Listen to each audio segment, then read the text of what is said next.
Scriptures are created with two main objectives. One is to protect the social order and the culture in which the people could follow the footsteps of their noble ancestors. The second is to ensure that people can gain ultimate, eternal peace. Such scriptures as the Ramayana, the Bible, the Quran, and so on, deal with both these aspects. But because of the material viewpoints held by most people, they tend to adhere only to those that are of immediate social use. In the spiritual texts also, we find many references to useful social practices, confirming their relevance. Therefore, the great sage, Veda Vyas, while writing the Mahabharata, the epic within which the Gita is an inherent part, had clearly referred to social as well as spiritual matters. However, in the Gita itself, there is not a single verse that is concerned with the sustenance of physical life or the propagation of social or religious conventions, rites, or customs. This was done to ensure that people should not mix up dogmas into something which is meant for universal and timeless well-being.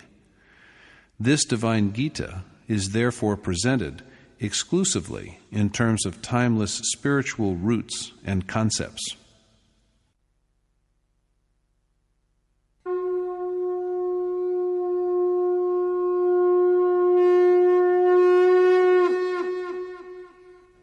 Om Shri Paramatmane Namaha. Yadhartha Gita, Sreemad Bhagavat Gita. Chapter 2. Curiosity about action. In the nature of a preface, Chapter 1 presents the seeker's doubts and confusions. The participants in the war include all of the Kaurav and Pandav, but Arjuna alone is subject to misgivings.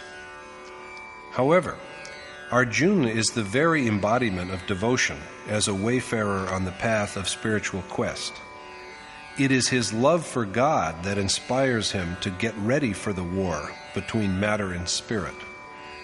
The initial stage is thus of love, of adoration. My revered teacher used to say, "Believe that adoration of the Supreme Spirit has commenced when, even while one is leading the life of a householder, there are signs of weariness and tears, and sentiment so powerful that it chokes the throat." Manifold strands are entwined in love of dharma, precept, restraint, pious association, and sentiment. In the first stage of spiritual seeking, attachment to the family looms as an obstacle. At the outset, everyone wishes to achieve the ultimate reality, but the worshipper is overtaken by despair when he realizes that after going a certain length of the way, he will have to sever all his ties of attachment to the family. So he learns to be contented with whatever customs he had followed earlier. He even quotes prevailing customs to justify his infatuation, just as Arjuna does when he insists that family rites are Sanatan Dharma.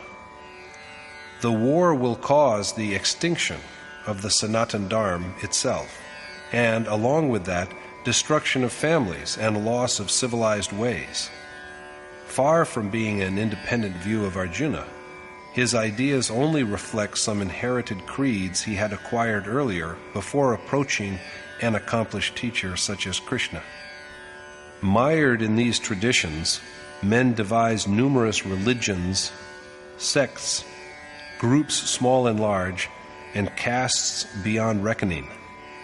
Some press the nose, while others pierce their ears, while yet others lose their dharma because they are touched by someone, or because their food and drink are defiled. Is it just to blame the so-called untouchables or non-Hindus for this state of affairs? By no means. The blame should rather be apportioned among those who propagate delusions in the name of Dharma. As for us who listen to them, we are blind victims of what are but misguided customs, and so we too have to bear part of the blame.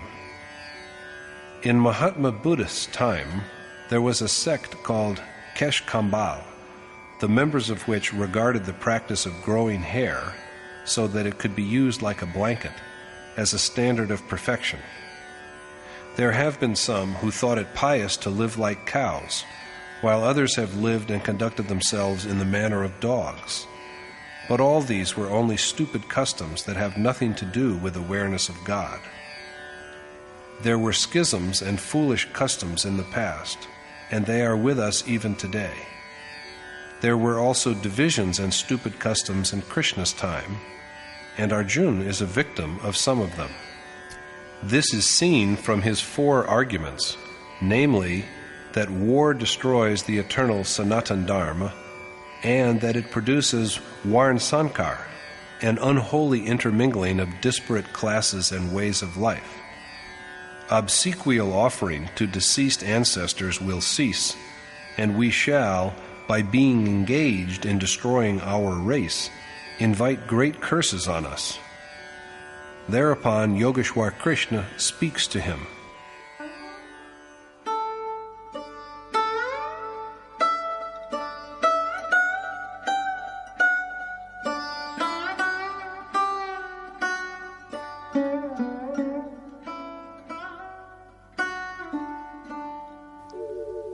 तथा कृपयाविष्टम् अश्रुपूर्णाकुलेक्षणम् विषीदन्तमिदं वाक्यम् उवाच मधुसूदनः. Sanjay said, "To him, Arjuna, whose eyes were brimming with tears of grief because he was overcome by pity, Madhusudan spoke thus." To Arjuna, his eyes filled with tears of sorrow and profound agitation, Madhusudan, the destroyer of arrogance, speaks.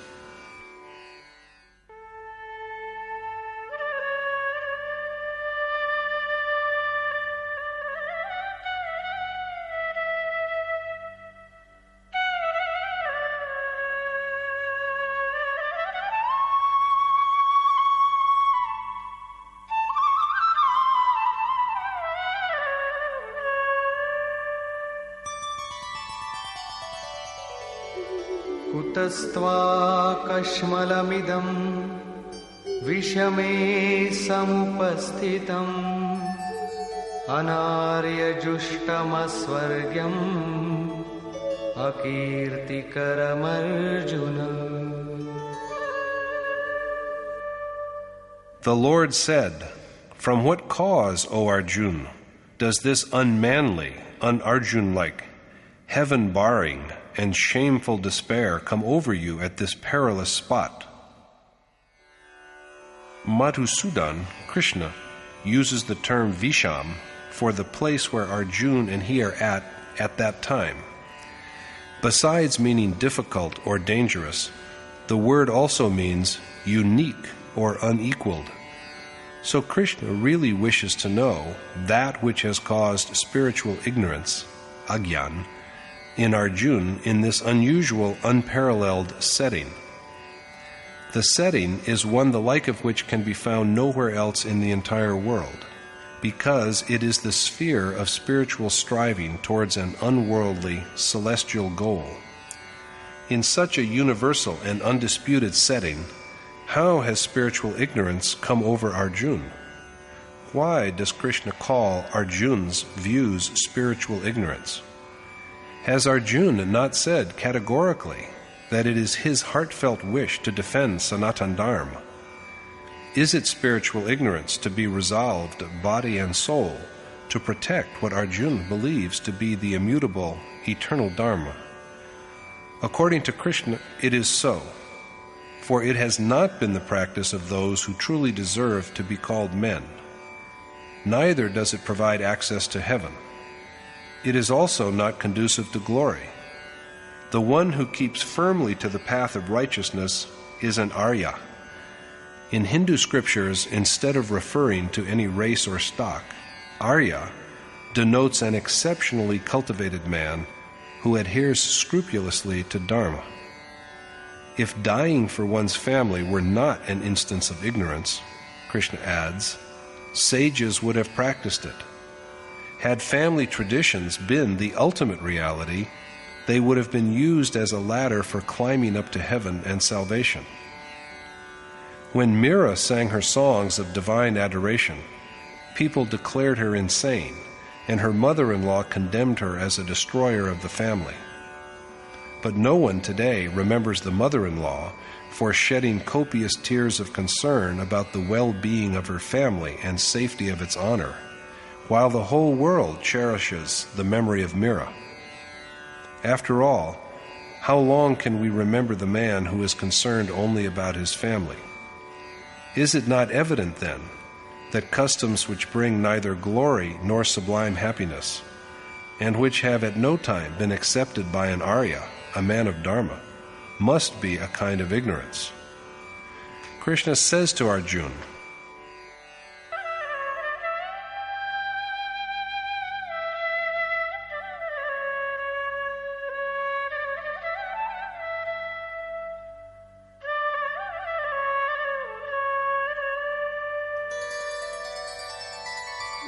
क्लैब्यम् आस्मगमः Partha नैतत्त्वय्युपपद्यते क्षुद्रं हृदयदौर्बल्यं त्यक्त्वोत्तिष्ठ परन्तप. Don't give in, O Parth, to unmanliness, for it does not become you. So, O Parantap, stand up and drive away this disgraceful weakness of your heart. Krishna exhorts Arjuna not to yield to impotence. Klebhyam. Is Arjuna impotent, lacking in virility? Are we virile men? An impotent man is one who is devoid of manliness. All of us, according to our wisdom, do what we believe to be manly. A peasant who sweats day and night in his fields tries to prove his manliness by his labor. Some demonstrate their manliness in commerce, and yet others try to prove that they are real men by abusing their powers. Ironically, however, even after this lifelong display of manliness, we depart but empty-handed at the end. Is it not obvious, then, that all this is not true manliness? True manliness is self-knowledge, awareness of the soul and its divine origin.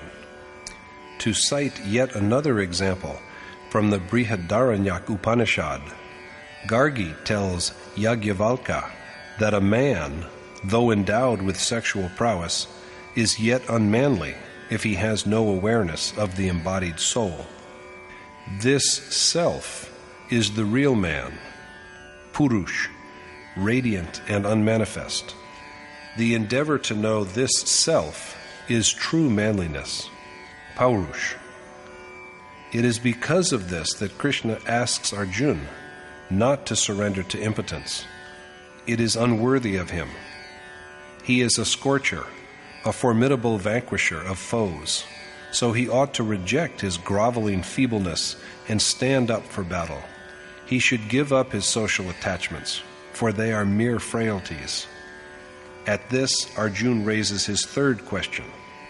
Katham bhishmamaham sankhye dronancha madhusudana ishubhi pratiyotsyami pujarha varisudana.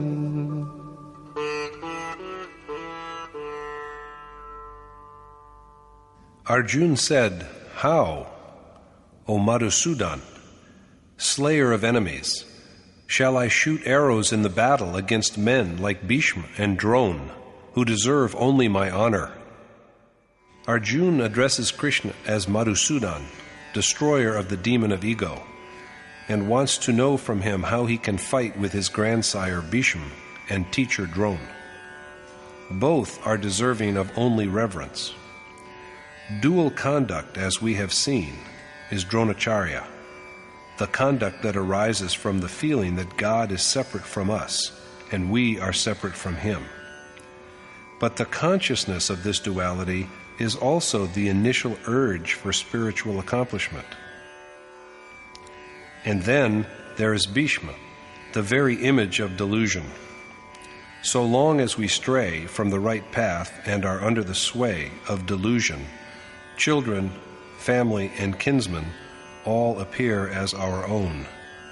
The feeling that they belong to me, that they are mine, is the medium through which delusion works. The deluded man regards them as worthy of worship and clings to them, for that one is father, the other one grandfather, and still another the teacher who has taught him. But after spiritual attainment, there is neither teacher nor pupil, and the self, who has gained awareness of the essence, of the Supreme Spirit, is left all alone. When the self is absorbed in God, neither is the teacher a preceptor nor the disciple a receptacle. This is the state of the most exalted excellence. After assimilating the teacher's excellence, the disciple shares it, and the distinction between the teacher and the pupil is obliterated. Krishna says, "Arjuna, you shall dwell in me." Arjuna will become identical with Krishna, and the same is true of every sage who has known attainment. In such a state, the teacher's existence merges and his magnificence flows spontaneously like a crystal stream through the disciple's heart. But Arjuna is yet far from that state, and at present he exploits even the teacher's office as a shield to ward off participation in the war.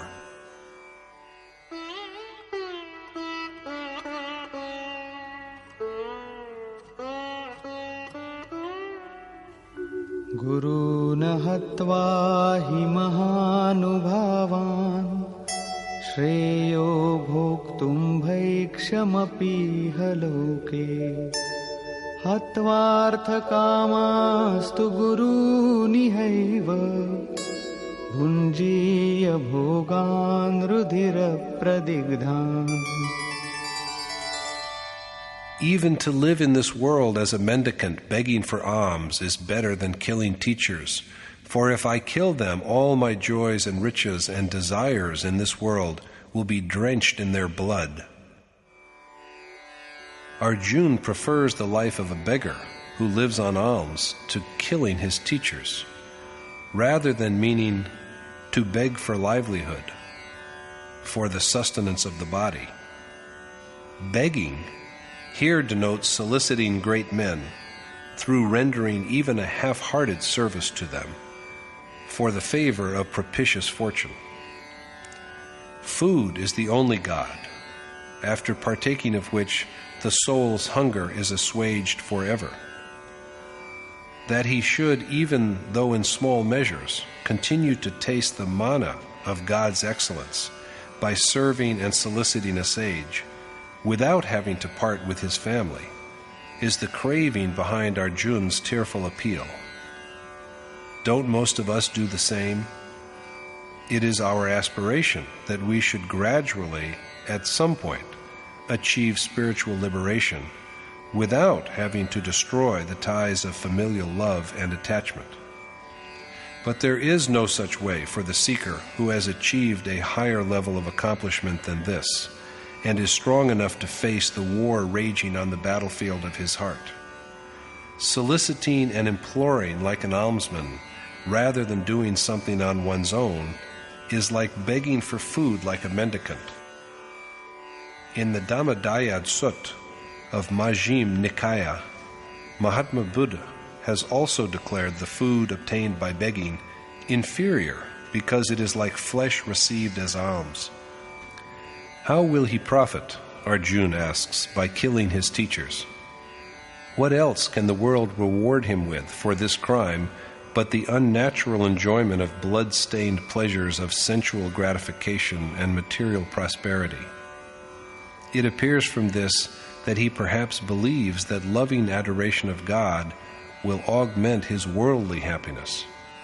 So his only achievement, even after the most strenuous struggle, he believes, can be nothing more than enjoyment of riches which sustain the body and sensual pleasures. He goes on to make yet another reasoning.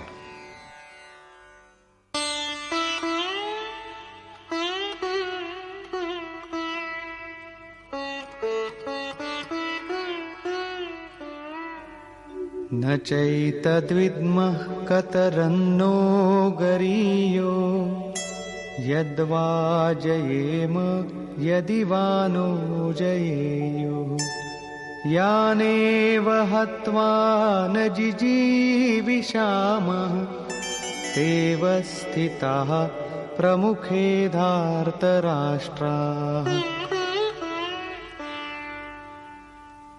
I hardly know which is better, there the Kauravas conquering us or our conquering them.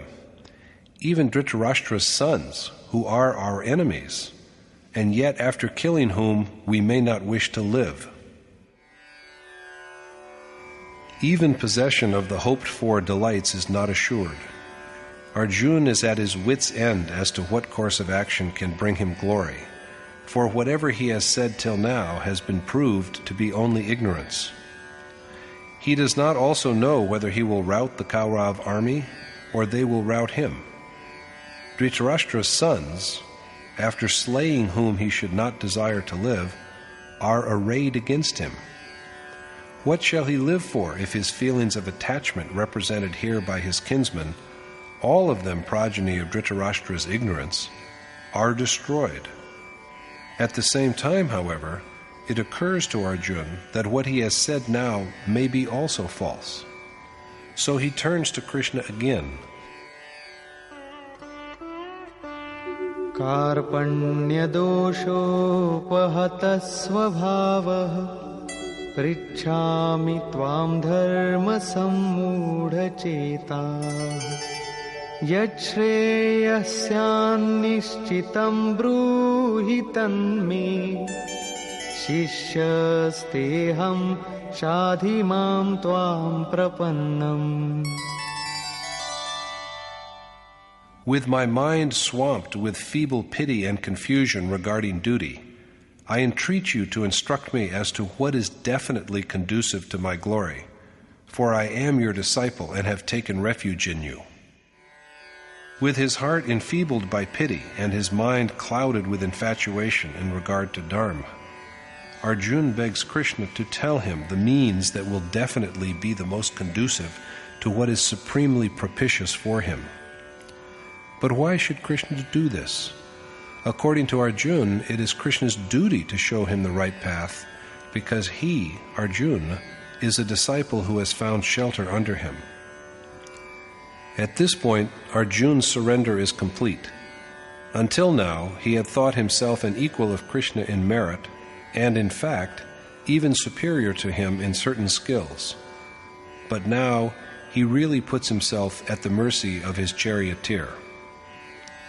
An accomplished teacher dwells in his disciple's heart and is always by his side until the goal is reached.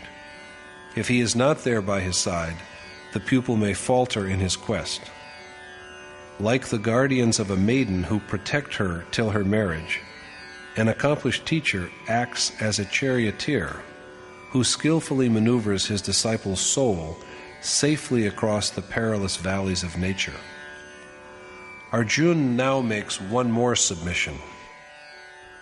Nahi prapashyami mamapanudyat yacchokamuccoshanamindriyanam avapya bhumavasapatnamriddham rajyam suranamapi chadhipatyam.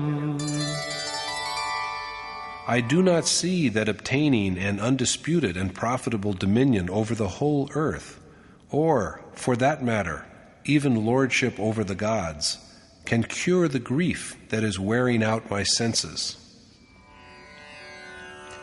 Arjuna cannot believe that even a secure and lucrative realm extending across the whole earth, or even an Indra-like lordship over the gods of heaven, can help him get rid of the sorrow that is withering his senses.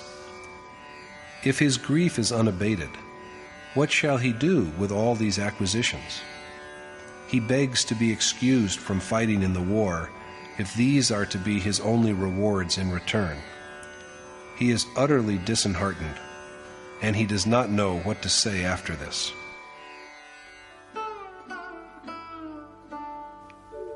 एवमुक्त्वा ऋषिकेशं गुडाकेशः परन्तप न योत्स्य इति गोविन्दम् उक्त्वा तूष्णीं बभूवः.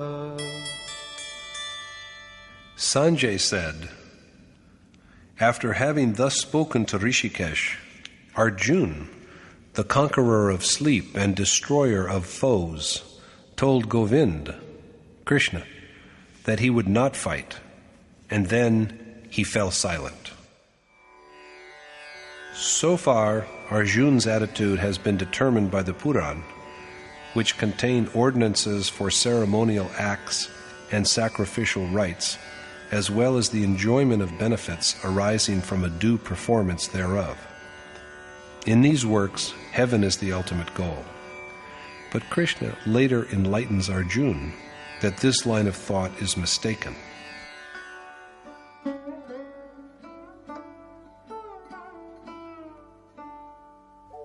तमुवाच ऋषिकेशः प्रहसन्निव भारत सेनयोरुभयोर्मध्ये विषीदन्तमिदं वचः. Rishikesh then, O Bharat, Dhritarashtra, with a smile as it appeared, spoke thus to him, Arjuna, who sat mournfully between the two armies. Krishna, knower of secrets of the innermost heart, Rishikesh, speaks smilingly to the grieving Arjuna. अशोचानन्वशोचस्त्वं प्रज्ञावादांश्च भाषसे गतासून गतासूंश्च नानुशोचन्ति पंडिताः. The Lord said, although sorrowing over those who ought not to be grieved for, you yet speak wise words. But the discriminating mourn over neither the living nor those who are dead. Krishna tells Arjuna that while he grieves for those who are unworthy of such grief, he also speaks words of wisdom.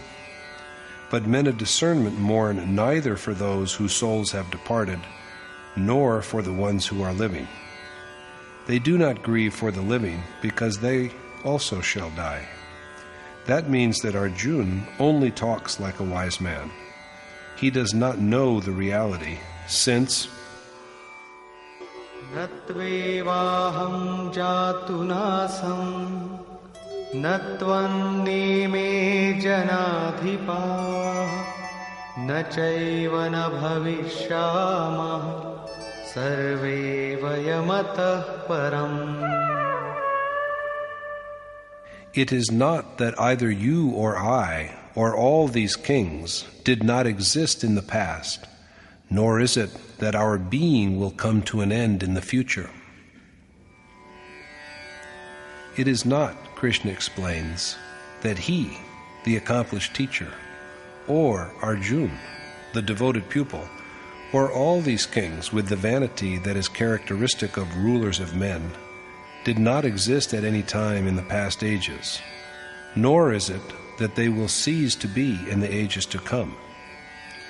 The accomplished teacher is forever, and so are affectionate disciples, as well as rulers who symbolize the perversions of passion and moral blindness. Here, besides throwing light on the permanence of yoga in general, Yogeshwar Krishna has particularly stressed its existence in the future. Explaining why the dead should not be mourned over, he says, Dehinosmin yatha dehe kaumaram yauvanam jara tatha dehantara prapti dhirastatra namuhyati. Since the embodied spirit passes through infancy, youth, and old age in the body, and then transmigrates into another body, men with steadfast minds do not grieve over his passing away. As the embodied soul waxes from childhood to youth, then wanes to old age and assumes one new body after another, wise men are not prey to infatuation. At some time, a man is a boy, and then he grows into a young man. But does he die by this? Then he grows old. The self is ever the same. Only the condition of the physical body in which he resides goes on changing. There is no crack in him when he changes over to a new body. This change from one physical body to another will continue until the soul is united with the Supreme Spirit, who alone is beyond all change. Matra sparshastu kaunteya shitoshna sukha dukkhadaha agama payino nityaha tam stitikshasva bharata. There are sensations of heat and cold, and of pain and pleasure, O son of Kunti, as senses meet their objects. Bear them patiently, O Bharat, because they have a beginning and an end, and are transient. The contact of senses and their objects, which generates pleasure and pain, and feelings of cold and warmth, is occasional and momentary. Arjuna should therefore abandon them. But instead of that, he is shaken by the mere thought of pleasures that are derived from the union of senses and their objects. The family for the sake of whom we yearn for pleasures and the teacher whom we revere both represent the attachment of senses. But the causes of this attachment are momentary, false, and perishable. Neither shall our senses always meet with objects they enjoy, nor shall they always be capable of enjoyment. So Arjuna is counseled to give up sensual pleasures and learn to withstand the demands of his senses. But why is Arjuna counseled thus? Is it a Himalayan war in which he has to endure cold? Or is it a desert war in which he has to suffer heat? As knowledgeable people say, the actual Kurukshetra has a moderate climate.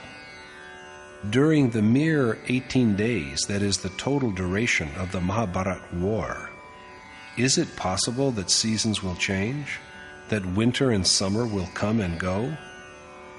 The truth is that endurance of cold and heat, of happiness and sorrow, of honor and dishonor, depends upon the seeker's spiritual endeavor. The Gita is, as we have seen more than once, an externalization of the inner conflict that rages within the mind.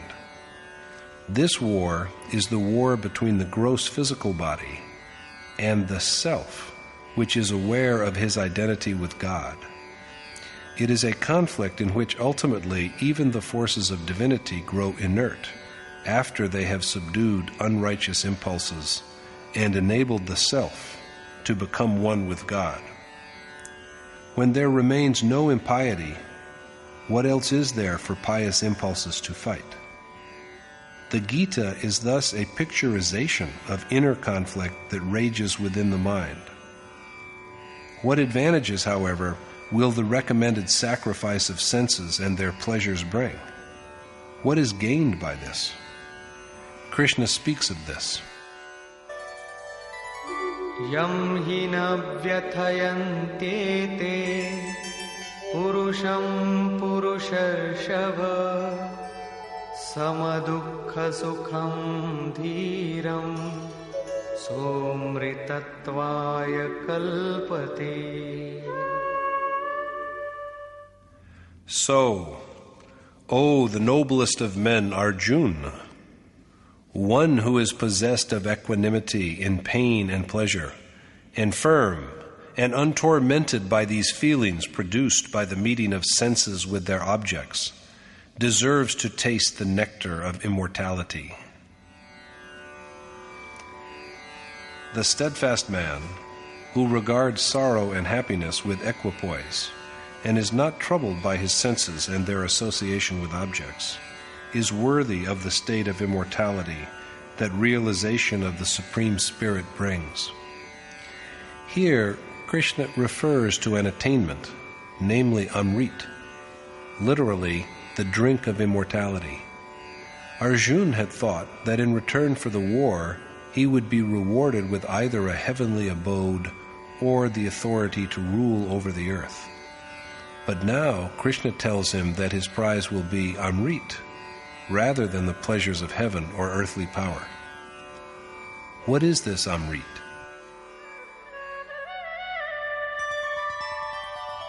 Nasato vidyate bhavo na bhavo vidyate satah ubhayorapi drishtontah tvanayostatvadarshibhi.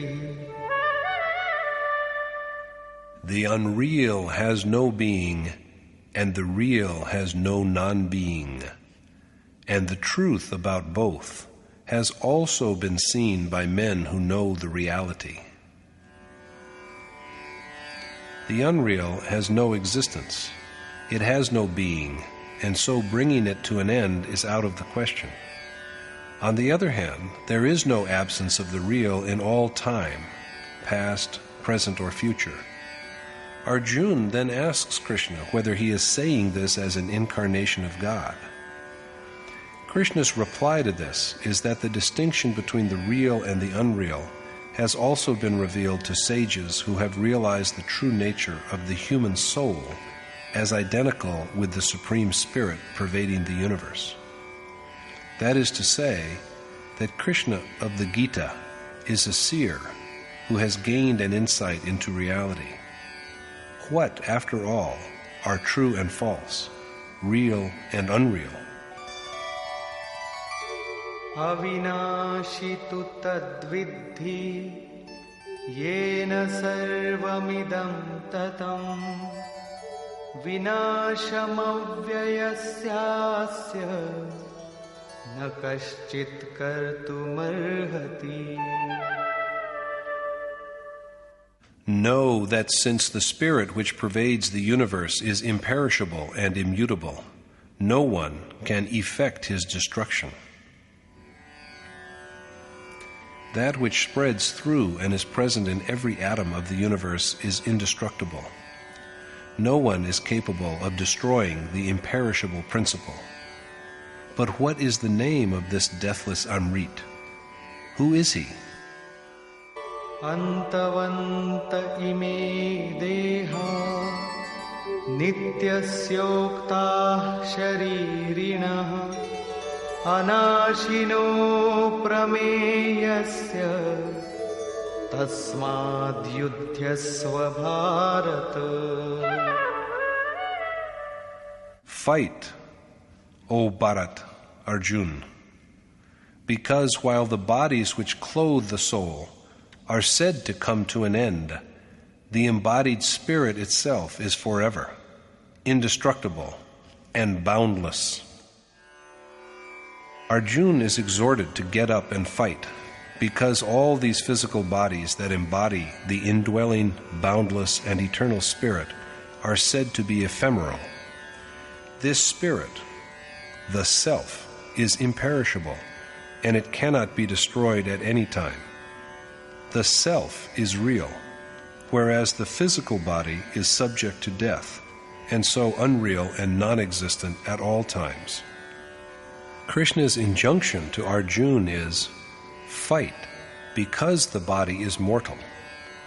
But it is not evident from the exhortation whether Arjuna is required to kill only the Kaurav. Are not the men on the side of Pandav also bodies? Are the Pandav immortal? If physical bodies are mortal, who is Krishna there to defend? Is Arjuna not a body also? Is Krishna there to defend that body which is unreal, without being, and unceasing? If it is so, may it not be assumed that he too is ignorant and lacking in discrimination, the power that distinguishes between the visible world and the invisible spirit? Does not he himself say later in the Gita, in chapter 3, verse 13, that the man who thinks of and toils only for the physical body is ignorant and wanting in discernment? Such a wretched man lives in vain. There is also another problem. Who really is this Arjuna? As it was said in chapter 1, Arjuna is an embodiment of affectionate devotion.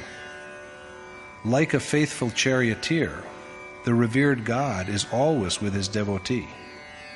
Like a friend, he guides him and shows him the right way. We are not a physical body. The body is a mere garment, a dwelling for the soul to live in. The one who lives in it is the affectionate self. The physical body was some time back called unceasing. Elemental wars and slaughter do not destroy the body. When one body is forsaken, the soul just assumes another body. It is with reference to this that Krishna has said that there is change from one body to another, just as a man grows from childhood to youth and then to old age. If you hack a body to pieces, the soul just puts on another body like a new apparel. The real base of the body is constituted by sanskar, the merits, the influences and impressions earned during a previous existence. And sanskar rests upon the mind. Perfect subjugation of the mind, so that it can be changeless, firm, and constant, and the dissolution of the last sanskar are all different aspects of the same process. The disintegration of the last crust of this sanskar marks the end of physical existence. To bring about this dissolution, we have to undertake aradhana, worship and adoration of the desired God. Krishna has named it action, karma, or the way of selfless action, nishkam karma yoga. In the Gita, he has from time to time urged Arjuna to wage war, but in the entire poem, there is not one verse that supports the idea that its war is a physical war or in any way related to the idea of actual bloodshed. Evidently, this war is the war between the opposed impulses of righteousness and unrighteousness, the forces of piety and those of impiety, that is fought within man's soul, the seat of all thought and feeling.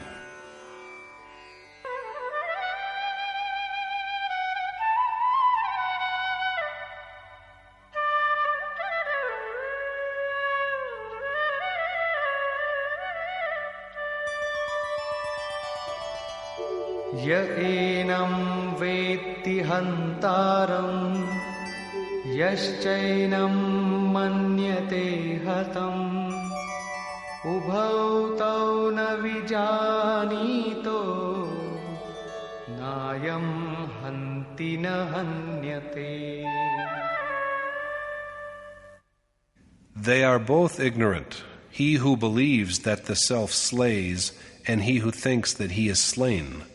For he neither slays, nor is he slain. He who regards the self as the slayer, and he who regards him as the slain, are both unaware of his real nature. For he neither kills, nor can he be killed. The same point is stressed again. न जायते म्रियते वा कदाचिन् नायं भूत्वा भविता वा न भूयः अजो नित्यः शाश्वतोऽयं पुराणो न हन्यते हन्यमाने शरीरे. Neither ever born nor dying, neither at any time coming into being nor ceasing to be. The self is birthless, perpetual, unchanging, and timeless, and he is not destroyed when the body is destroyed. The self, the God within, is neither at any time born, nor does he at any time die. For what he undergoes in the name of death is a mere change of apparel. He cannot also be anything other than self, because he is birthless, permanent, eternal, and primeval.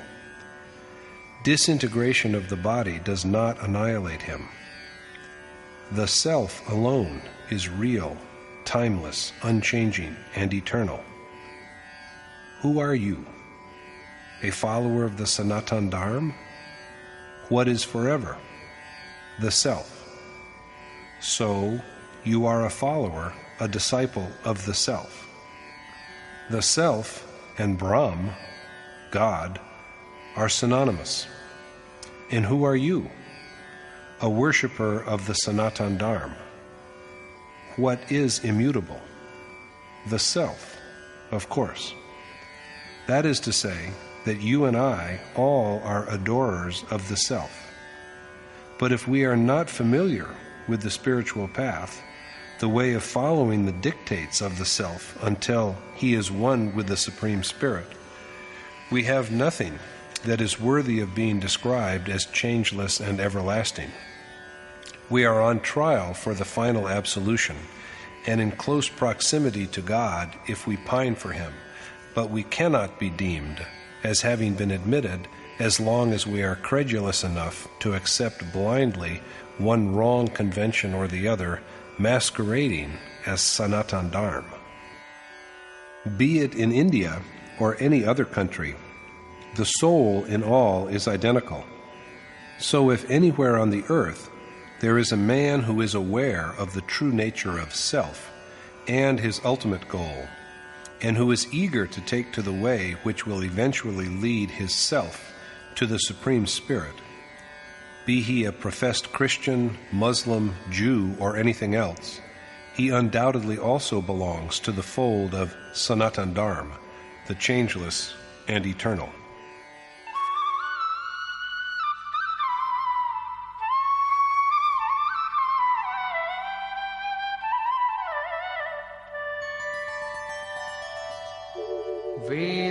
वेदाविनाशिनं नित्यं य एनमजमव्ययं कथं स पुरुषः पार्थ कं घातयति हन्तिकम्. How can he, O Parth, who is conscious of the soul within as imperishable, permanent, birthless, and immutable, kill or move another to kill? Arjuna is addressed as Parth, for he has made a chariot of the earth-made body and is preparing to take a perfect aim at the Supreme Spirit. The man who knows that the embodied soul is indestructible, permanent, beyond birth, and unmanifest, how can he make others slay or be a slayer himself? Destruction of what is indestructible is impossible, and, being beyond birth, the self is also never born, so why grieve for the body? This idea is further elaborated in the following verse.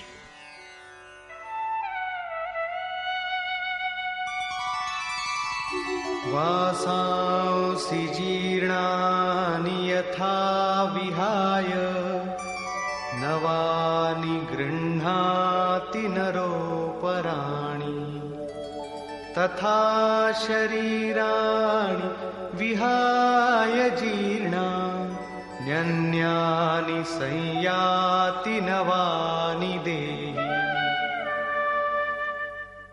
Like a man who puts on new garments after discarding his worn-out clothes, the embodied self also casts off tattered bodies and transmigrates into other bodies that are new.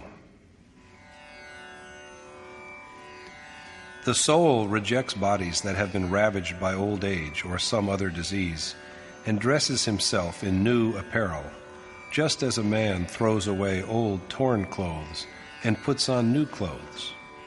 But if new clothing is needed only when the fabric of old clothes is weakened, why do young children die? These garments have yet to grow and evolve. It was said a little earlier that the body rests on sanskar, the excellence attained in the course of a previous existence. When the store of sanskar is depleted, the self discards the body. If the sanskar is of 2 days' duration only, the body will be on the brink of death on the second day itself. Beyond sanskar, there is not even a single breath of life. Sanskar is the body, and the self assumes a new body according to his sanskar. According to the Chandogya Upanishad, a man is primarily his will. As is his will in this life, so does he become when he departs from it. It is the firmness of his will in one life that determines what a man will be in the next. Man is thus born in bodies that are shaped by his own will. So death is a mere physical change. The self does not die. Krishna again emphasizes the same imperishability of the soul.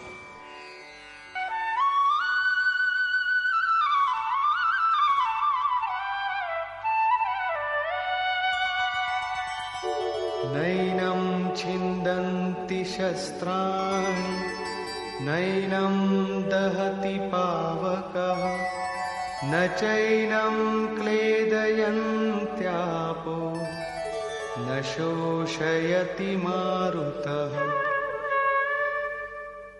This self is neither pierced by weapons, nor burnt by fire, nor made damp by water, nor dried up by wind. Weapons cannot cleave the self. Fire cannot singe him. He cannot also be drenched by water, nor withered by wind.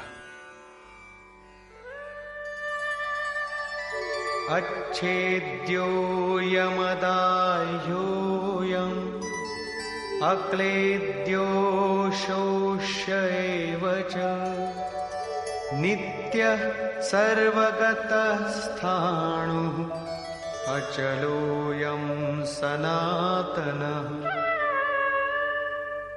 The self, which cannot be pierced or burnt or made wet or faded, is uninterrupted, all-pervasive, constant, immovable, and eternal. The self cannot be cut or pierced through. He cannot be burnt, and he cannot be soaked. Even the whole firmament cannot contain him within its expanse. The self is beyond doubt, ever fresh, omnipresent, immovable, constant, and everlasting. Arjuna has pronounced family traditions to be eternal. So according to him, the war will destroy Sanatan Dharma itself. But Krishna finds it an example of ignorance and points out that the self alone is eternal. If we do not know the means by which we can realize our self and his goal, we have no inkling of Sanatan Dharma. India has paid a heavy price for this ignorance.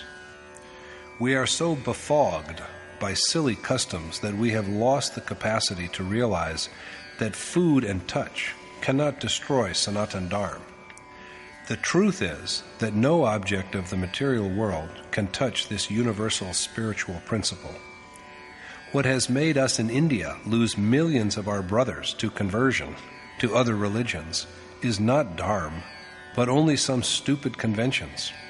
And the same misconceptions must be held responsible for our worsening communal situation, partition of India, and even for the serious threats to our national unity and integrity that we are facing today. There are innumerable examples of how we have suffered because of our mindless customs that have nothing to do with Dharma. Dharma protects us and is therefore stronger than us. But whereas even the mortal body needs some kind of a weapon to be killed, the peculiar Dharma of the gullible Hindu was destroyed by a mere touch. What kind of Dharma was it, we wonder? For it is man-made customs which die, not that which is eternal and immutable. That which is eternal is so strong and impregnable that arms cannot pierce it, fire cannot burn it, and water cannot wet it. Nothing that belongs to the material world can touch it, let alone food and drink. Some such misguided traditions had prevailed at the time of Arjuna also, and he was obviously one of their victims. So he tearfully whines to Krishna about the eternal nature of family rights and customs. The war, he says, will destroy Sanatan Dharma, and when this is lost, all the members of the family are bound to end up in hell. It is evident that what Arjuna is talking about is some customary beliefs of his time. That is why the spiritually adept Krishna refutes him and points out that the self alone is perpetual. If we do not know the way to this embodied God, we are yet uninitiated into the spirit of Sanatan Dharma. Knowing that this immutable, eternal self pervades all, what should we look for? This is what Krishna speaks of now.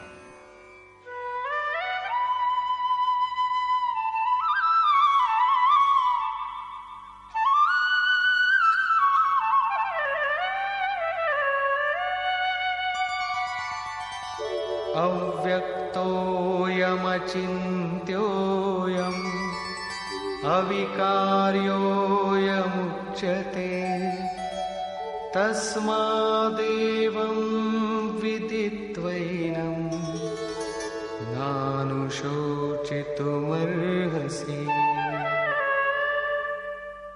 Knowing that the self is unmanifest, a non-object to the senses, incomprehensible because he is a non-object to the mind, and changeless, O Arjuna, it does not befit you to grieve over him. The soul is unmanifest and not an object of the senses. He cannot be grasped by the senses. He is present even when there is the association of senses with their objects, but he cannot be comprehended. He is beyond thought. He is eternal, and he is present even when the mind and its volitions persist. But he is beyond perception, enjoyment, and access. So the mind has to be restrained. Krishna has told Arjuna that the unreal has no existence, and neither is the real ever non-existent. The self is that reality. It is the self that is changeless, constant, eternal, and unmanifest. They who know the essence have found the self adorned with these traits. Not linguists, nor the affluent, but only seers have known the unique character of the self. In chapter 18, Krishna will affirm that the Supreme Spirit alone is real. By restraining the mind, the worshipper sees him and becomes one with him. At the moment of attainment, he realizes God and, the very next moment after this, he finds his own soul adorned with godlike traits. He sees then that this self is true, eternal, and perfect. This self is beyond the reach of thought. Free from any deviation, it is called immutable. Krishna then uses simple logic to demonstrate the contradictions between Arjuna's thoughts.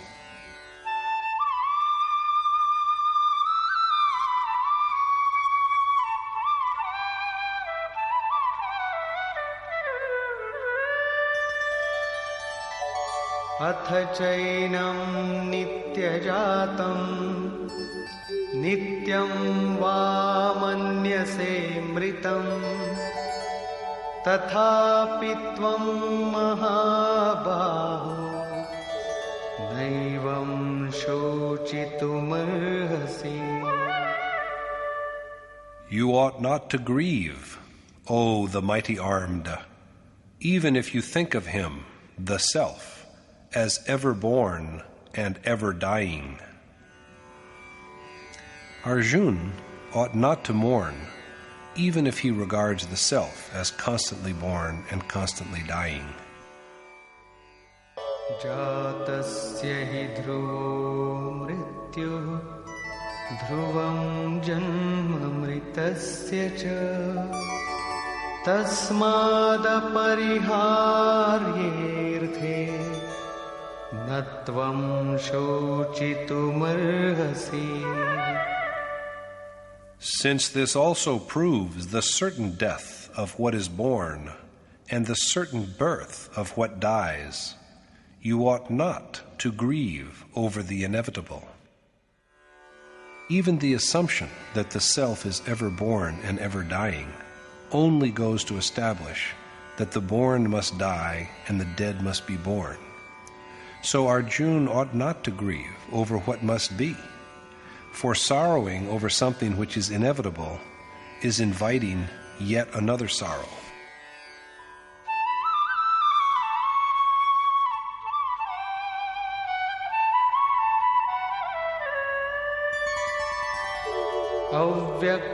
अव्यक्तादीनि भूतानि व्यक्तमध्यानि भारत अव्यक्तनिधनान्येव तत्र का परिदेवना.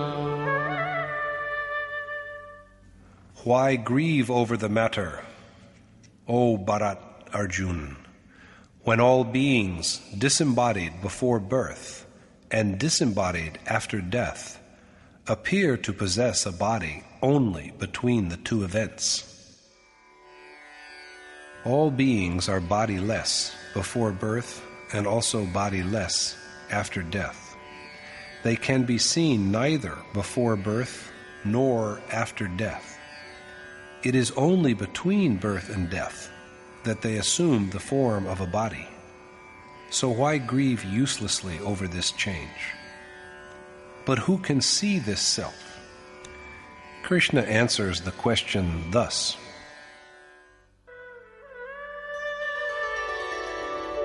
आश्चर्यवत् पश्यति कश्चिदेनम् आश्चर्यवद्वदति तथैव चान्यः आश्चर्यवच्चैनमन्यः शृणोति श्रुत्वाप्येनं वेद न चैव कश्चित्.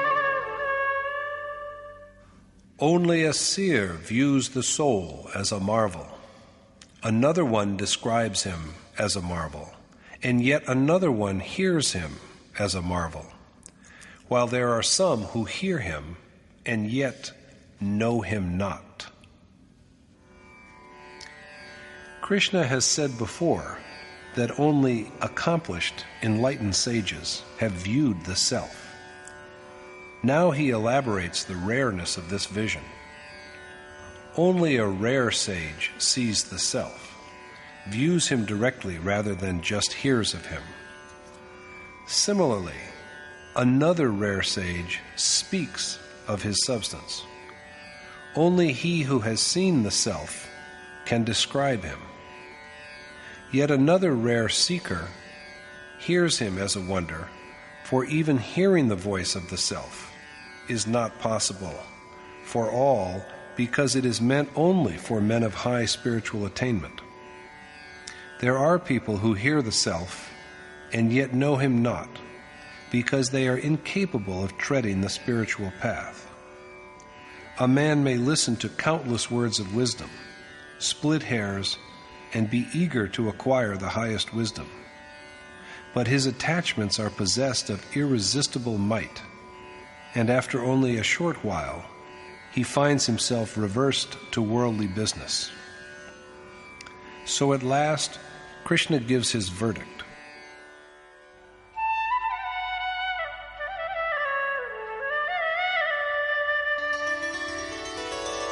Dehi nityam avadhyoyam dehe sarvasya bharata tasmat sarvani bhutani natvam shochitumarhasi. Since the self dwelling in all bodies is unslayable, O Bharat, it does not befit you to grieve for living beings. Arjuna ought not to mourn for living beings, because the self, in whatever body he is, can be neither slain nor pierced through. Duly expounded and treated with authority, the point at issue that the self is eternal is concluded here. But there arises another question at this point: how to realize and fulfill the self? In the whole of the Gita, only two ways are suggested for this. First, the way of selfless action, Nishkam Karm Yog. And secondly, the way of discernment, Gyan Yog. The required action for both the ways is the same. Stressing the necessity of this action, Yogeshwar Krishna says, Swadharmamapi chaveksha navikampitumurhasi dharmyadhiyuddha shreyonyat kshatriyasya na vidyate. In view of your own dharma also, it is unworthy of you to fear, for there is nothing more propitious for a Kshatriya than a righteous war. It does not befit Arjuna to be hesitant, even if he just keeps his dharma in view, because there is no greater good for a Kshatriya than a war of piety. It has been repeatedly said that the self is immutable, that the self is eternal, and that the self is the only real dharma. Now, what is this dharma of the self? Swadharma. The self is the only dharma, although the capacity to engage in this dharma varies from individual to individual. This ability arising from one's disposition has been named Swadharma, or the inherent dharma. Ancient sages divided the travelers on the eternal path of the self into 4 classes: Shudra, Vaishya, Kshatriya, and Brahman, according to their innate abilities. In the primary stage of accomplishment, every seeker is a Shudra, meaning one who is deficient in knowledge. He spends hours on worship and adoration of God, and yet fails to render even 10 minutes of his time truly beneficial to his spiritual quest. He is unable to cut through the illusory facade of the material world. Sitting devoutly at the feet of an accomplished teacher at this stage helps in the cultivation of virtues in his nature. With this, he is promoted to the level of a seeker of the Vaishya class. Gradually realizing that accomplishments of the self are the only true accomplishments, he becomes adept in seizing and protecting his senses. Passion and wrath are fatal to the senses, whereas discrimination and renunciation protect them, but they are by themselves incapable of annihilating seeds of the material world. Gradually, then, as the worshipper progresses further, his heart and mind grow strong enough to carve their way through the three properties of nature. This is the inborn quality of a Kshatri. At this point, the worshipper acquires the ability to destroy the world of nature and its perversions. So this is the point of commencement of the war. By further refinement after this, the worshipper is slowly elevated to the category of a Brahmin. Some of the virtues that now grow in the seeker are control of the mind and senses, incessant contemplation, simplicity, perception, and knowledge. By slowly perfecting these qualities, then, he ultimately attains to God, and at this stage he ceases to be even a Brahmin. At a sacrifice performed by Janak, king of Vidya, answering questions by Ushasti, Kahol, Aruni, Udalak, and Gargi, Maharshi Yagyavalkya said that a Brahmin is one who has achieved direct realization of the self. It is the self, dwelling in this world and the higher world, and in all beings, that governs all from within. The self is the inner ruler. The sun, the moon, the earth, water, ether, fire, stars, space, the sky, and every moment of time are under the authority of this self. This embodied self, knowing and controlling the mind and the heart from within, is immortal. He is the imperishable reality, Akshar, and anything that is not self is destroyed. In this world, he who offers oblations, performs sacrifices, practices austerities, even though for many thousands of years, but without an awareness of this reality, gains little. All his offerings and exercises are perishable.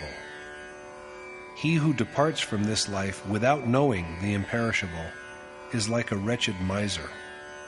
But he who dies with knowledge of reality is a Brahmin. Arjuna is Kshatri worshipper. According to Krishna, there is no more beneficial way for such a seeker than war. The question is, what is meant by the term Kshatri? Usually, in social usage, it is taken as one of the terms such as Brahmin, Vaishya, and Shudra, which are denomination of castes determined by birth. These four constitute what are known as the fourfold Varna. But that such was not the original intent behind the provision is evident from what the Gita has to say about the inherent disposition of the Kshatri. Here, Krishna just demonstrates the duty of a Kshatriya. The problem, namely of what Varn is, and how a man of inferior Varn can by his conduct gradually elevate himself to a higher class, is repeatedly taken up and resolved at the very end of the sacred composition. Krishna says that he has created the four Varn. Did he in doing so divide men into four classes or castes?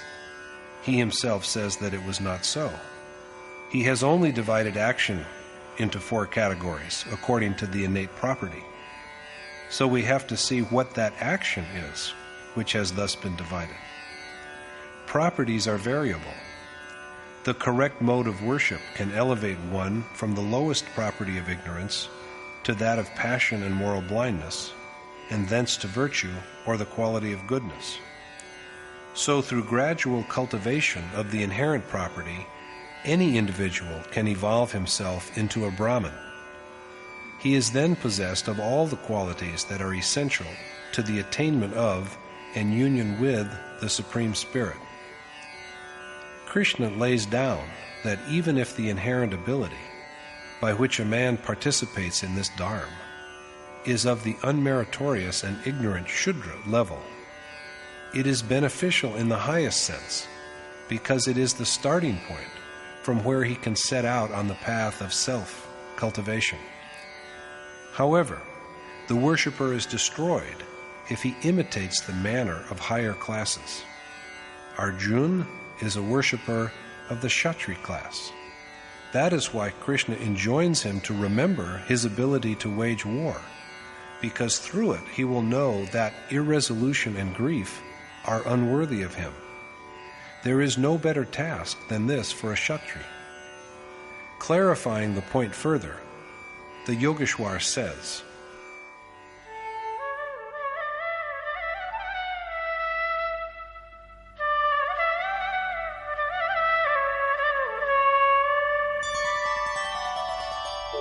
यदृच्छया चोपपन्नं स्वर्गद्वारमपावृतं सुखिनः क्षत्रियाः पार्थ लभन्ते युद्धमीदृशम्. Blessed indeed, O Parth, are the Kshatriya who, without seeking, come upon such a war which is like an open door to heaven. The perfect marksman, Arjuna, has made a chariot of the temporal body itself. Only the most fortunate among Kshatriya get an opportunity to fight in a war of righteousness that provides fighters with an open gateway to heaven. The worshipper of the Kshatriya class is strong enough to subdue all the three properties of matter. The door to heaven is open to him because he has stored an abundance of divine riches in his heart. He is qualified for the enjoyment of celestial existence. This is the open way to heaven. Only the fortunate among the Kshatriya, the ones who have the capacity to wage war, are able to know the significance of the incessant struggle that goes on between matter and spirit. There are wars in the world. People assemble at a place and fight. But even victors in these wars fail to secure a lasting victory. These wars are, in fact, only acts of getting satisfaction by deliberately inflicting injury for injuries inflicted, mere acts of vengeance. The more a man suppresses others, the more he is eventually suppressed himself. What kind of victory is this, in which there is only sense-withering grief? And at the end, the body is also destroyed. The really beneficial war is the conflict between matter and spirit, for a single conquest in this war results in domination of matter by the self. This is a conquest after which there is no possibility of defeat.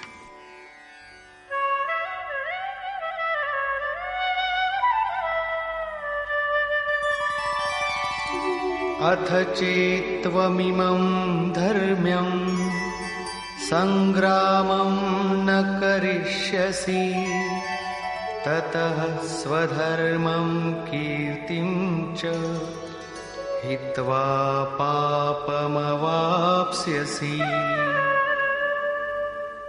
And if you do not engage in this righteous war, you will lose the dharma of yourself and glory, and be guilty of sin.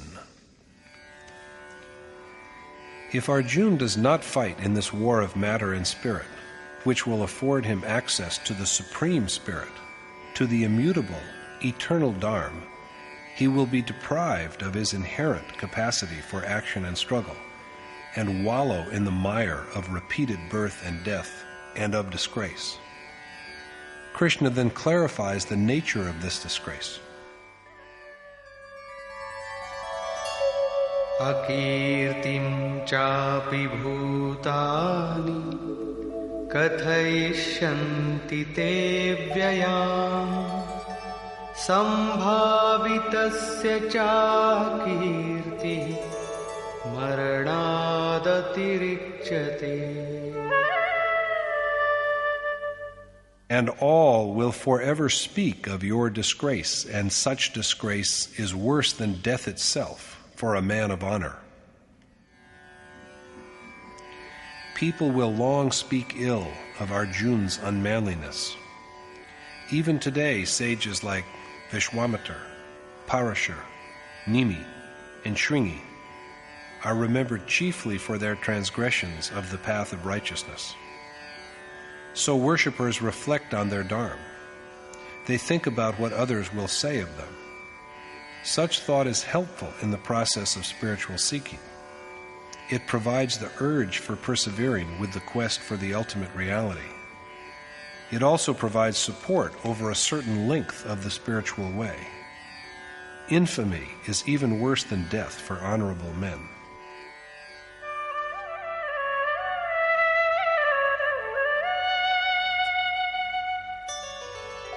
Bhayadranaduparatam mausyante tvam maharathaah yesham cha tvam bahumato bhutva yasyasi laghavam.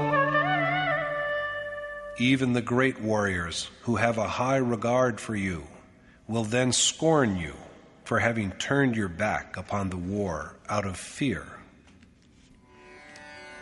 The mighty warriors, in whose esteem Arjuna will then fall from honor to dishonor, will believe that he had retreated from the war due to cowardice. Who are these other great warriors? They too are seekers who make their way strenuously along the path of spiritual realization. The other formidable warriors who oppose them are, on the contrary, desire for sensual pleasure, anger, greed, and attachment that drag the worshipper with equal tenacity towards ignorance. Arjuna will be disgraced in the eyes of the very people who now hold him in high esteem as a worthy seeker. Apart from this, Avaccha vadanscha bahun vadishyanti tavahitaah nindantastava samarthyam tato dukkhataram nukim. there can be nothing more painful for you than the disparaging and improper words your adversaries will speak against your valor. His enemies will malign Arjuna and utter words about him that should not be spoken. A single blemish is sufficient to bring upon one a shower of slander and abuse from all directions. Even words improper for speech are spoken. Can there be a greater grief than being an object of such calumny? So Krishna tells Arjuna, Ato va prapsyasi swargam jitva va bhokshase mahim tasmaduttishta kaunteya yuddhaya krita nishchaya. Rise up with determination for the war, because if you die in it, you will attain to heaven, and if you win, you will attain to the most exalted glory. If Arjuna loses his life in the war, he will go to heaven and be with Swar, the indestructible God. The impulses that guide one towards the world of matter that is external to the self will be retarded, and his heart will then overflow with the divine qualities that enable one to realize the Supreme Spirit. In case he wins, however, he will attain to the state of redemption, the noblest accomplishment. So Krishna exhorts Arjuna to get up determinedly and prepare for war. Usually, by the verse under examination, it is understood that if Arjuna dies in the war, he will be privileged to live in heaven, but that if he is victorious, he will be rewarded with enjoyment of worldly pleasures. But we cannot but remember that Arjuna has told Krishna that in neither a realm made up of all the three worlds, nor even in an Indra-like lordship over gods, can he see the means that can remedy the grief that is wearing out his senses. If he is to achieve only all this, he has said, he will not fight at any cost. Nevertheless, Krishna exhorts him to fight. What greater reward than domination over the earth in case of victory and celestial pleasures in case of defeat does Krishna promise Arjuna in order to make him fight? Arjuna is, in fact, a disciple aiming at the truth and excellence that lie beyond earthly and heavenly joys. Knowing this, Krishna, the accomplished teacher, tells him that even if the time allotted to his body expires in the course of the war, and he does not succeed in reaching his goal, imbued with divine riches he will gain an existence in Swar, the changeless and eternal.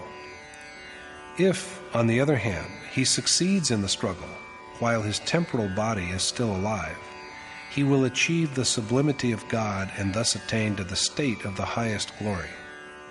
He will thus be a winner both ways. If he conquers, he will attain to the highest state, and if he loses, he will find an abode in heaven and enjoy godly pleasures. There is profit in victory, and there is profit also in defeat. The point is reiterated.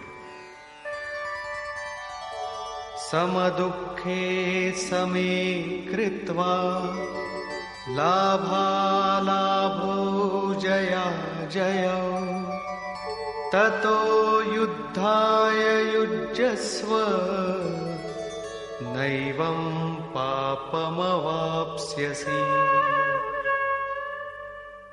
You will not incur sin if you get up and fight the war, treating victory and defeat, profit and loss, and happiness and sorrow alike. Krishna counsels Arjuna to regard with an equal mind happiness and sorrow, profit and loss, victory and defeat, and to prepare for war. If he participates in the war, he will not be guilty of sin. In the case of success, he will gain the state of sublimity, the most precious possession it is possible for a man to have, and achievement of godhood even in case of defeat. So Arjuna should deliberate well on his gains and losses and prepare for war. Esha te bhihita sankhye buddhir yoge tvimam shrinu buddhya yukto yaya partha karma bandham prahasyasi. This knowledge which I have imparted to you, O Parth, is related to Jnana Yoga, the way of knowledge. And now you should listen to me on Karma Yoga, the way of selfless action, with which you can successfully sever the fetters of action as well as its consequence, karma. Krishna tells Arjuna that the knowledge he has spoken of is related to the way of knowledge. What knowledge is it except that Arjuna should fight? The substance of the way of discrimination or knowledge is only that if we fight according to our disposition, after a careful appraisal of our capacity, as well as of profit and loss, we shall attain to the state of ultimate bliss if we win, and to heavenly godlike existence even if we are vanquished. There is gain in both cases. If we do not act, others will speak disparagingly of us and look upon us as having retreated like cowards, and we shall be disgraced. So to forge ahead on the path of action with a careful understanding of one's innate nature is itself the way of knowledge or discernment. We usually come across the misconception that no war needs to be fought on the path of knowledge. It is said that knowledge involves no action. We think in our vanity, I am pure, I am enlightened, I am a part of God Himself. Accepting it as an axiom that excellence begets excellence, we sit idly. But this is not the way of knowledge, according to Yogeshwar Krishna. The action which has to be performed in following the way of knowledge is similar to that which has to be undertaken for the way of selfless action. The only difference between the two ways is that of attitude. The man who treads the path of knowledge acts with a proper evaluation of his situation and with self-reliance, whereas the man who takes to the path of selfless action also acts, but with reliance upon the mercy of the revered God. Action is a basic requirement of both the ways, and in each of them it is the same, although it has to be done in two different ways. The attitudes behind the action in the two ways are different. So Krishna asks Arjuna to listen to him while he speaks of the way of selfless action, armed with which he can effectively destroy the bonds of action and its consequence. Here, the Yogeshwar has for the first time spoken of karma, although without explaining what it is.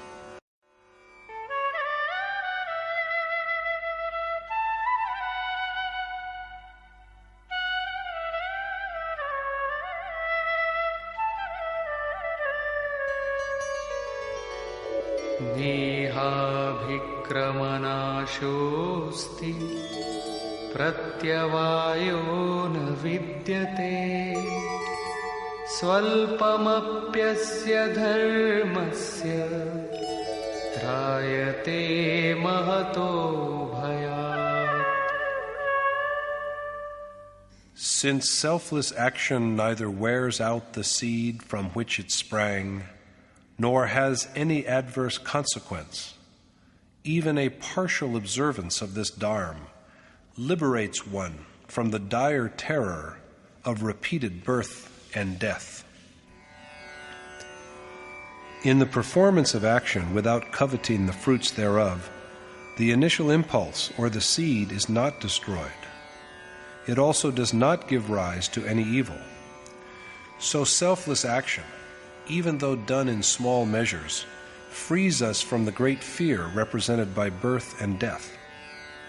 That necessitates reflecting over the nature of such action and walking at least a few steps along its path. Worshippers who have renounced the vanity of earthly possessions have trodden this path, but so can those who lead the life of householders. Krishna tells Arjuna to just sow the seed, for the seed is never destroyed. There is no power in nature, no weapon which can destroy it. The material world can only cover it up momentarily and hide it for a while, but it cannot wipe out the initial inspiration, the seed of the act of spiritual accomplishment. According to Krishna, even the gravest of sinners can doubtlessly cross over by the arc of knowledge. He means exactly this when he says that if the seed of selfless action is just planted, it is imperishable. It does not even have any adverse outcome insomuch as it does not abandon us midway after showing us how we can progress towards spiritual attainment. Even if we give it up, it works doggedly on for our final liberation. This is why selfless action, even in a small measure, provides freedom from the great dread of birth and death. Once planted, even after repeated birth, the seed of such action takes us to the realization of God and to emancipation alike from pleasure and from pain. The question is, what we have to do if we choose the way of selfless action.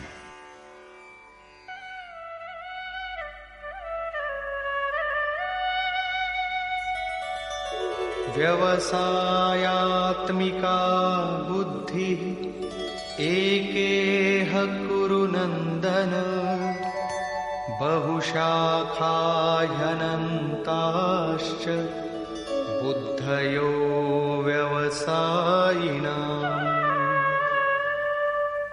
On this auspicious path, O Kuru Nandan, Arjuna, the resolute mind is one, but the minds of the ignorant are divided and many.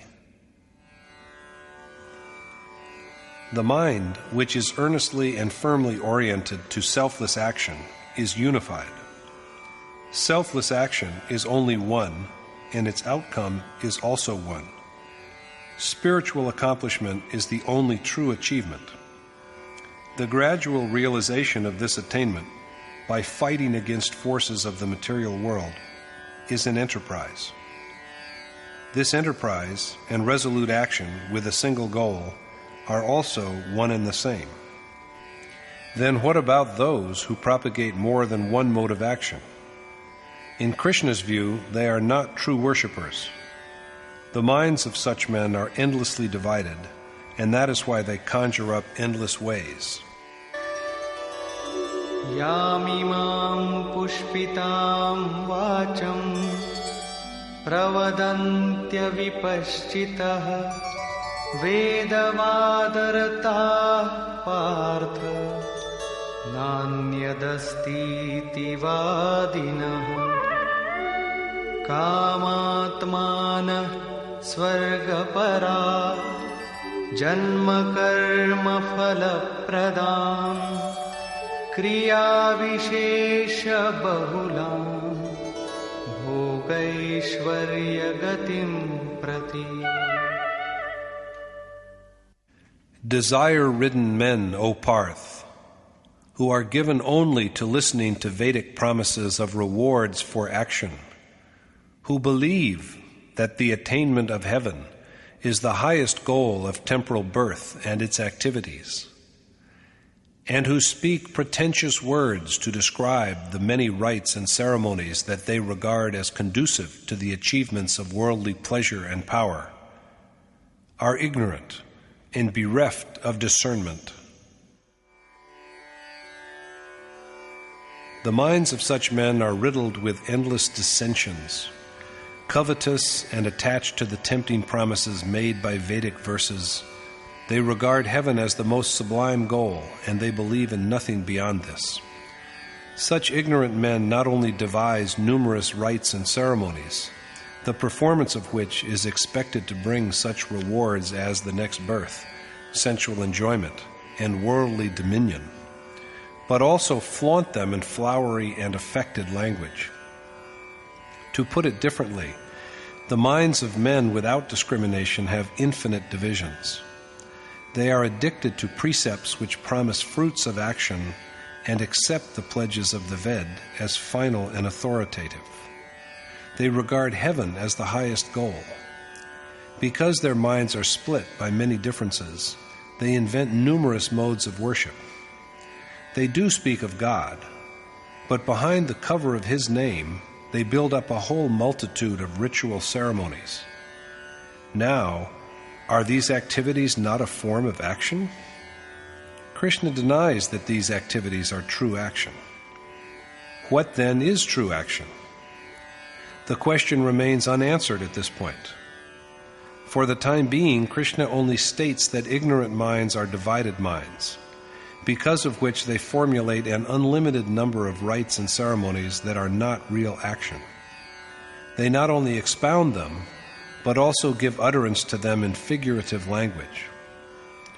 Let us now see the effect of all this. Bhogaishvarya prasaktanam taya parhita chetasam vyavasayatmika buddhi samadhau na vidhiyate. Delighted by ornamental words and attached to worldly pleasures and dominance, men without discrimination have irresolute minds. Minds which are affected by the tempting words of such people are also corrupted, and they also fail to accomplish what is worthwhile. The people whose minds are enamored of such words, and who are attached to sensual enjoyment and temporal power, are deprived of their capacity for action. They are bereft of resolve for the true action that is a prerequisite of contemplation of the worshipped God. But who are the people that lend their ears to these unwise men? Of course, rather than being knowers of the self within and the Supreme Spirit without. They are the ones who are addicted to sensual pleasure and temporal power. The minds of such men are lacking in will for the action that is needed for the ultimate union of the self with the Supreme Spirit. What exactly is the meaning of the assertion that they too are mistaken who are blindly devoted to Vedic pronouncements? Krishna speaks about this.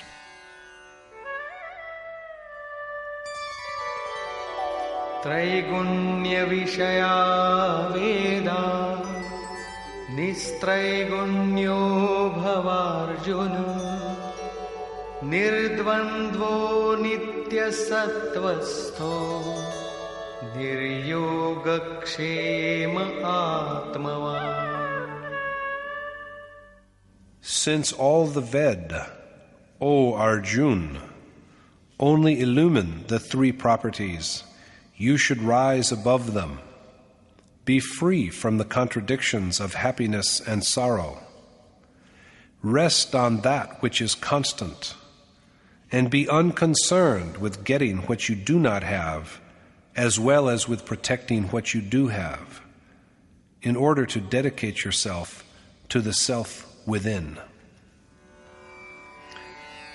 The Ved only illumine the three properties of nature.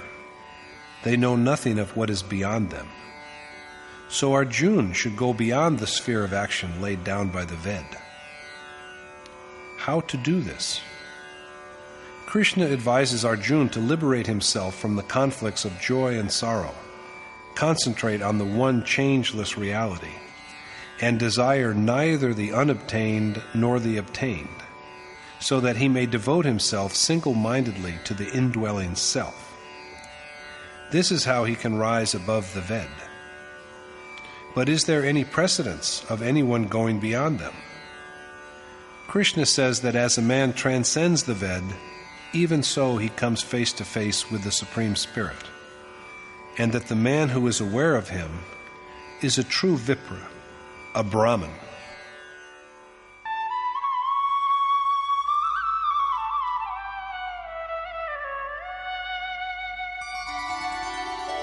यावानर्थ उदपाने सर्वतः सम्प्लुतोदके तावान् सर्वेषु वेदेषु ब्राह्मणस्य विजानतः.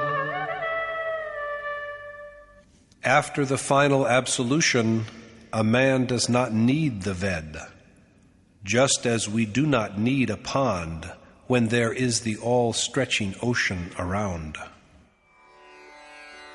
When a man is surrounded by the ocean on all sides, he has no use for a pond.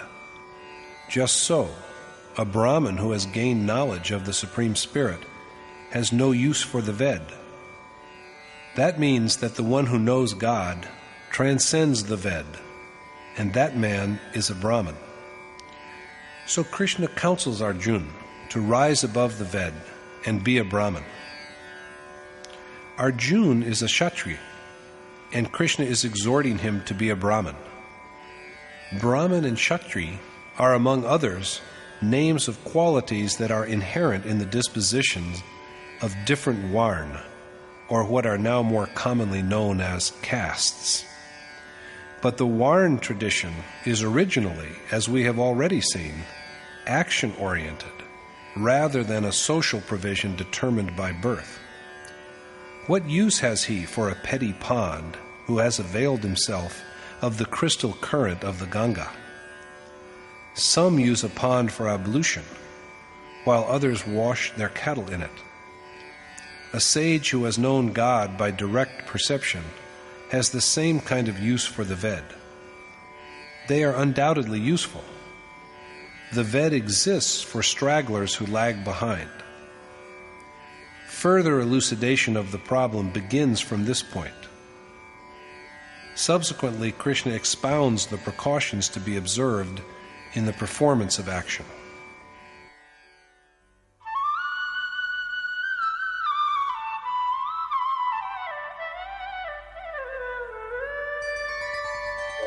कर्मण्येवाधिकारस्ते मा फलेषु कदाचन मा कर्मफलहेतुर्भुर्मा ते सङ्गोऽस्त्वकर्मणि.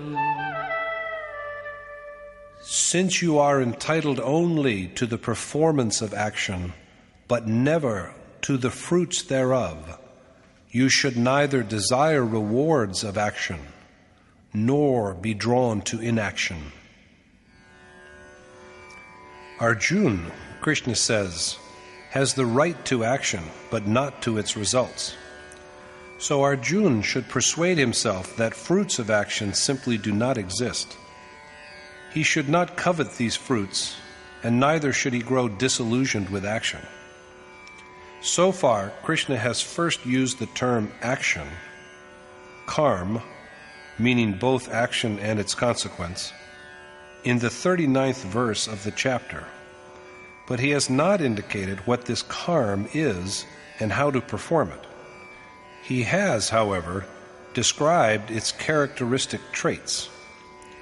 First, he has told Arjuna that by the performance of action, he will be freed from the bonds of action. Second, he has then said that the seed or initial impulse of action is indestructible. Once it is initiated, nature has no means to destroy it. Third, there is, Arjuna has been told, not even the slightest flaw in this action, for it never abandons us while we are stranded amidst the temptations of celestial pleasures and worldly affluence. Fourth, performance of this action, even in small proportions, can emancipate us from the great fear of birth and death. But, as is evident from the summary above, Krishna has not so far defined action. As for the way of doing it, he has said in the 41st verse, "The mind which is resolved to do this action is only one, and the way of doing it is also only one." Does it mean, then, that people engaged in other multifarious activities are not really engaged in the worship of God? According to Krishna, the activities of such people are not action. Explaining why it is so, he adds that the minds of men without discernment are riven by endless divisions, because of which they tend to invent and elaborate an unlimited number of rites and ceremonies. So they are not true worshippers. They use pretentious and ornate language to describe these rites and ceremonies. So that man's mind is also poisoned who is lured by the charm of their words. The ordained action is therefore only one, although we have not yet been told what precisely it is. In the 47th verse, Krishna has told Arjuna that he has a right to action but not to its fruits. So Arjuna should not desire these fruits. At the same time, he ought not to lose faith in the performance of action. In other words, he should be constantly and devotedly engaged in its performance. But Krishna has not yet said what this action is. Verse is usually interpreted as meaning, "Do whatever you wish, only do not desire its fruits." That is, say those who interpret the verse thus, what selfless action is all about. In fact, however, Krishna has not so far told us what this action is that men are required to do.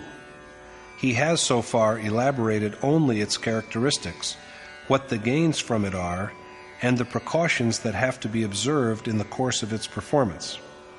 Yet the question of what exactly selfless action is has so far remained unanswered.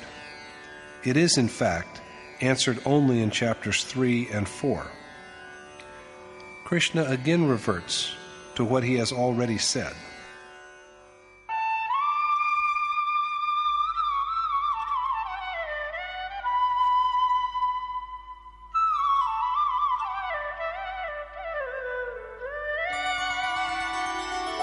Yogastha kuru karmani Sangam tyaktva dhananjaya Siddhya siddhyo samo bhutva Samatvam yoga uchyate. The equipoise of mind that arises from profound absorption in the performance of action, after renouncing attachment and being even-minded in respect of success and failure, is, O Dhananjay, Arjun, given the name of Yoga. Resting in Yoga, renouncing infatuation for worldly ties, and looking at success and failure with an equal mind, Arjun should undertake action. But what action? Krishna's pronouncement is that men should do selfless action. Equipoise of mind is what is called yoga. The mind in which there is no unevenness is full of equanimity. Greed destroys its evenness, attachments make it unequal, and desire for the fruits of action destroy its serenity. That is why there should be no hankering after the fruits of action. At the same time, however, there should also be no diminishing of faith in the performance of action. Renouncing attachment to all things, seen as well as unseen, and giving up all concern about achievement and non-achievement, we should only keep our eyes fixed on yoga, the discipline that joins the individual soul with the Supreme Spirit, and lead a life of strenuous action. Yoga is thus the state of culmination, but it is also the initial stage. At the outset, our eyes should be fixed on the goal. It is for this reason that we should act keeping our eyes on yoga. Equanimity of mind is also named yoga. When the mind cannot be shaken by failure and success, and nothing can destroy its evenness, it is said to be in the state of yoga. It cannot then be moved by passion. Such a state of mind enables the soul to identify himself with God. This is another reason why this state is called Samatva Yoga, the discipline that makes the mind full of equanimity. Since there is in such a state of mind complete renunciation of desire, it is also called the way of selfless action, Nishkam Karm Yoga. Since it requires us to perform action, it is also known as the way of action, Karma Yoga. Since it unites the self with the Supreme Spirit, it is called yoga. It is necessary to keep in mind that both success and failure should be viewed with equanimity, that there should be no sense of attachment, and that there is no desire for the rewards of action. It is thus that the way of selfless action and the way of knowledge are the same. Durena hyavaram karma buddhi yoga dhananjaya buddhau sharanam vichcha kripana phalahetavaha. Take refuge in the way of equanimity, yoga, Dhananjay, because action with desire for the fruits thereof is far inferior to the path of discrimination, and they are indeed paupers who are motivated by lust for rewards. Covetous action is distant from and inferior to the path of discrimination. Those who yearn after praise are wretched men, vile and devoid of judgment. Arjuna is therefore urged to find shelter in the even-minded way of knowledge. Even if the soul is rewarded with what he desires, he will have to assume a body in order to enjoy it. So long as the process of coming and going, of birth and death lasts, how can there be ultimate redemption? A seeker should not desire even absolution, for absolution is total freedom from passions. Thinking over the acquisition of rewards, if he gets any, his worship is interrupted. Why should he now continue any further with the task of meditation on God? He goes astray. So yoga should be observed with a perfectly even mind. Krishna describes the way of knowledge, Gyan Karm Sannyas Yoga, as also the Buddhi or Sankhya Yoga. He suggests to Arjuna that he has attempted to enlighten him on the nature of discrimination in its relation to the way of knowledge. In truth, the only difference between the two is that of attitude. In the one has to proceed only after making a proper examination of the constructive and negative aspects of the undertaking, while in the other also, equanimity has to be preserved. So it is also called the way of equanimity and discrimination, Samatva Buddhi Yoga. Because of this, and because men possessed of desire for rewards are reduced to miserable wretchedness, Arjuna is advised to find shelter in the way of knowledge.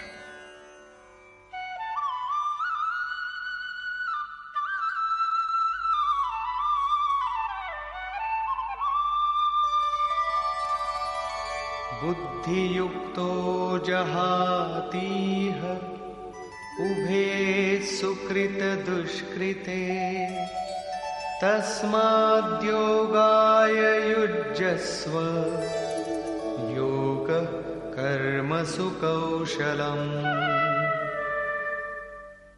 As the soul endowed with a mind of equanimity renounces both meritorious and evil deeds in this world itself, and the art of acting with equipoise is yoga, the endeavor to master the way of equanimity, of discrimination, is samatva yoga.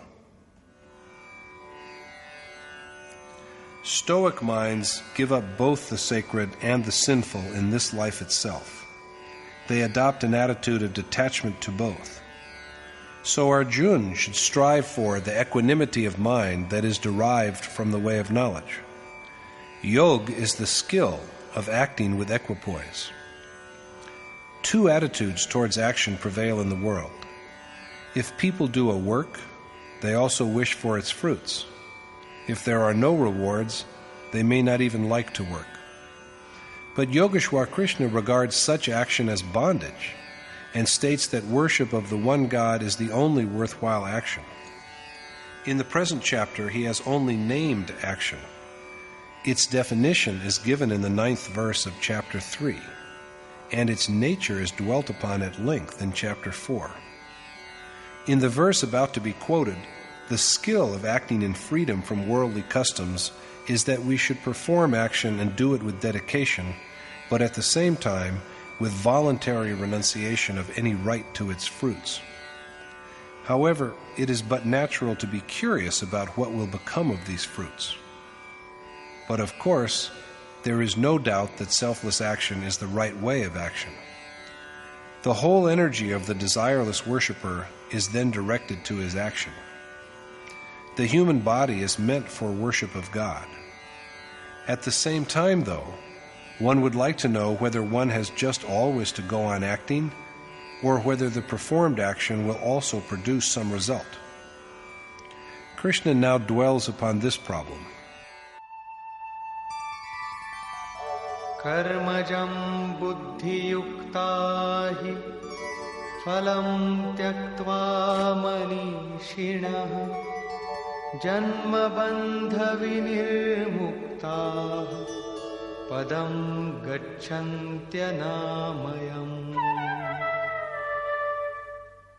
Renouncing all desire for the fruits of their action, and thus freed from the bondage of birth, wise men who are skilled in the way of equanimity and discrimination achieve the pure, immortal state. Wise men endowed with the yoga of discrimination renounce the fruits arising from their action and are liberated from the bondage of birth and death. They achieve the pure, immortal state of oneness with God. Application of intellect is categorized here into three kinds. First, by the way of discrimination, in verses 31 to 39. This yields two results: divine riches and ultimate bliss. Second, by the way of selfless action, in verses 39 to 51, which produces only one consequence: liberation from the dire terror of repeated birth and death by attaining immaculate, indestructible oneness with God. These are the only two ways described for true yoga. The third type of application of intellect is done by the ignorant, who are engaged in other endless modes of action and who fall into the cycles of repeated birth and death according to their deeds. Arjuna's vision is limited only to acquisition of sovereignty over the three worlds and even over gods. But even for the sake of these, he is not inclined to war. At this point, Krishna reveals to him the truth that a man can attain to the immortal state through selfless action. The way of selfless action also provides access to the highest state of being, which death cannot break into. At what point, though, will a man be inclined to the performance of such action?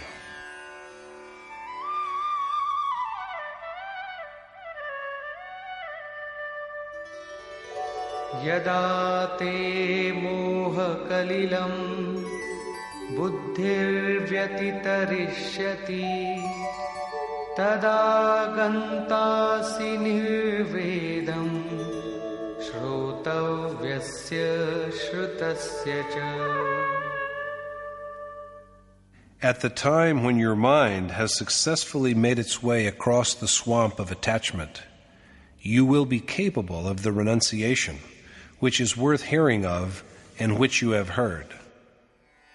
The very moment Arjuna's mind, indeed the mind of any worshipper, has steered safely across the marsh of attachment, it will then be receptive, not only to what is proper for hearing, but also to the idea of renunciation, making it an integral part of its action according to what it has learnt.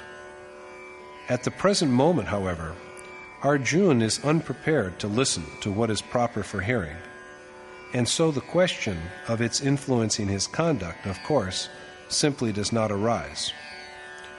Krishna again illumines the same worthiness.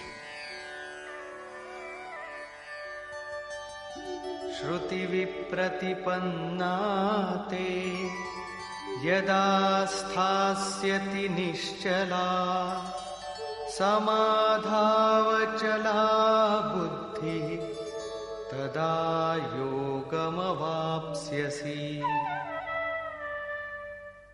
When your mind, now shaken by the conflicting precepts of the Ved, achieves a changeless and constant existence within the being of Supreme Spirit, you will then attain to immortal state through profound meditation. When Arjuna's mind, at present riven through and through by the contradictory teachings of the Ved, achieves the state of steady contemplation of God, it will become changeless and constant, and then he will master the skill of discrimination and equanimity. He will then achieve the perfect equilibrium, which is the ultimate state of immortality. This is the crowning point of yoga. The Ved undoubtedly instructs us, but as Krishna points out, the contradictory injunctions of the Shruti confuse the mind. Precepts there are many, but it is unfortunate that people usually keep away from the knowledge that is fit for learning. Arjuna is told that he will reach the stage of immortality, the culmination of yoga, when his agitated mind achieves constancy by meditation. This naturally whets Arjuna's curiosity about the nature of sages who exist in an exalted state of perfect spiritual bliss, and whose minds are immovable and at peace in the state of abstract meditation. So he asks Krishna,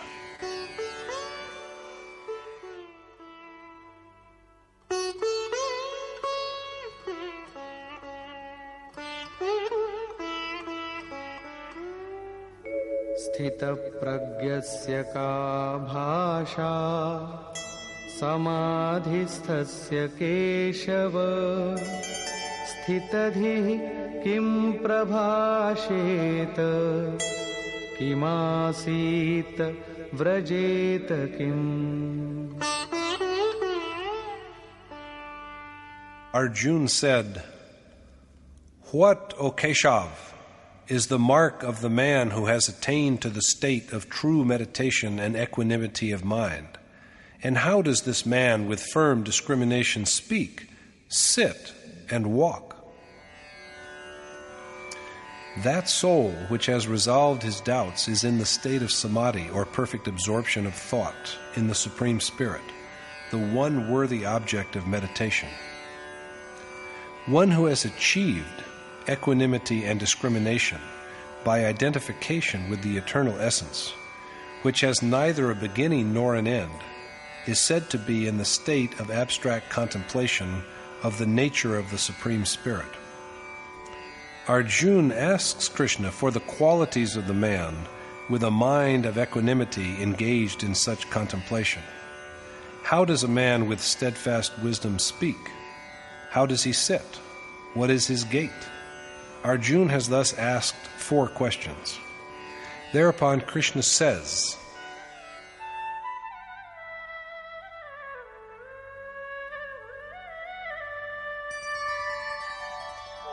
प्रजहाति यदा कामान् सर्वान् पार्थमनोगतान् आत्मन्येवात्मना तुष्टः स्थितप्रज्ञस्तदुच्यते. The Lord said, "A man is then said to be steadfast in mind when he has renounced all the desires of his mind and achieved contentment of the self through the self." When a man has renounced all his desires and achieved his soul's contentment through the contemplation of his soul, he is said to be a man of firm discernment. This self is apprehended only through complete abandonment of passion. The sage who has viewed the ineffable beauty of his self and found perfect satisfaction in him is the man with a steady judgment.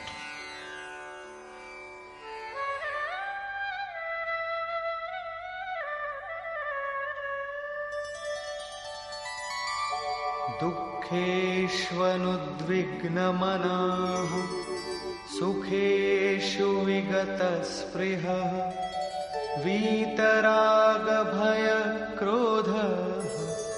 स्थितधीर्मुनिरुच्यते. He is indeed a steady-minded sage who is unmoved by sorrow and indifferent to happiness, and who has overcome his passions, fear, and anger. He whose mind is untroubled by bodily, accidental, and worldly sorrows, and who has rid himself of desire for physical pleasures, and whose passions, fear, and anger have been subdued, is the sage with discrimination, who has achieved the culmination of spiritual discipline. Krishna then points out other qualities of this saintly man.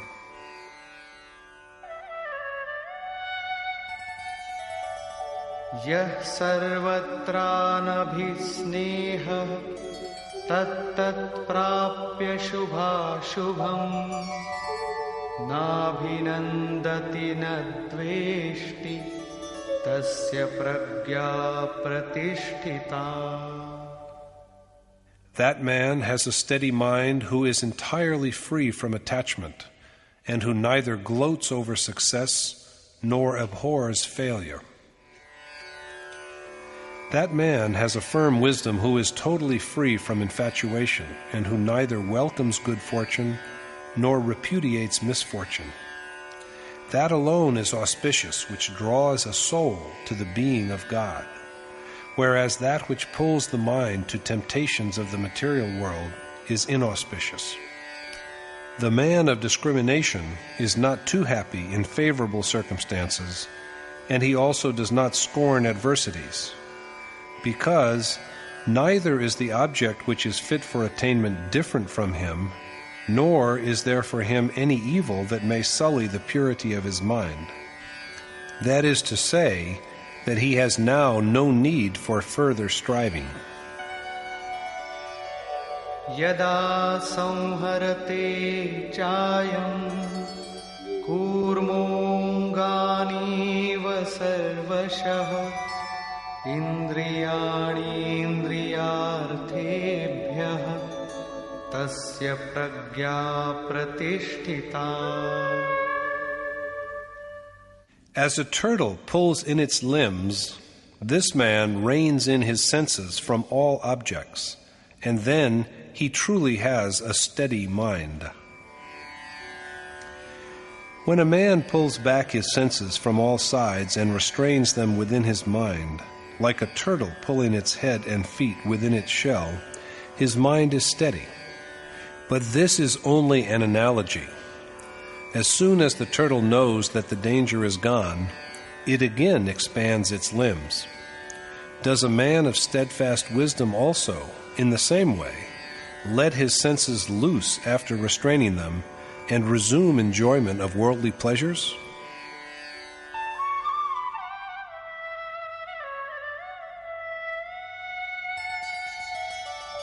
Vishaya vinivartante niraharasya dehinah rasavarjam rasopyasya param drishtva nivartate. While objects of sensual pleasure cease to be for the man who withdraws his senses from them, his desire for these objects yet remains. But the desires of the man of discrimination are completely erased by his perception of God. The objects of sense come to an end for the man who has rejected them because his senses no longer perceive them, but his desires yet survive. The feeling of attachment lives on. But the passions of the yogi, the doer of selfless action, are annihilated by his perception of the ultimate essence that is God. The accomplished or enlightened sage does not, like the turtle, re-extend his senses to objects which are pleasing to them. When once his senses have shriveled, all the influences and impressions, sanskar, he has carried with him from a previous existence are irrevocably dead. His senses do not then return to life. By apprehending God through the observance of the way of selfless action, even the attachments to objects of sensual pleasure become extinct. Force has often been a feature of meditation, and by its use seekers rid themselves of objects of sense. But thoughts of these objects persist. These attachments are brought to an end only with the perception of God and never before that, because before this stage, residues of matter persist. In this connection, my most revered teacher, Sri Parma Anandji, used to cite an event from his own life. He had heard 3 voices from heaven when he was about to give up home. We respectfully asked him why these voices from heaven came to him alone. There had not been any for us. He replied that he too had had the same doubt. But then he had an intuition that he had been an ascetic during his last 7 births. During the first 4 of these, he had only roamed about garbed in a holy man's paraphernalia, with a sandal paste mark on his forehead, ash rubbed on his body, and carrying the water pot used by ascetics. He had then lived in ignorance of yoga. But during the last 3 births, he had been a true saint, as such a soul should be, and there was now the awakening of the way of yoga in him. In the last life, final liberation had been almost at hand, and the end was in view, but a couple of his desires had remained. Although he had firmly controlled his outward body, there were these passions within him. That was why he had to go through yet another birth. And in this birth, within a limited time, God had freed him from all his passions, rendered him 2 resounding slaps, as it were, by providing him with all sights and sounds, and made him a true ascetic. Krishna means precisely the same when he proclaims that although a man's association with objects of sense ends when he restrains them from reacting to these objects, he is rid of desire for these objects only when he knows his own self as the identical God through meditation. So we have to act until we have achieved this perception. Goswami Tulsidas has also said that at first there are passions in the heart, which are swept away only by true devotion to God. Krishna speaks about how difficult it is to withdraw the senses from their objects.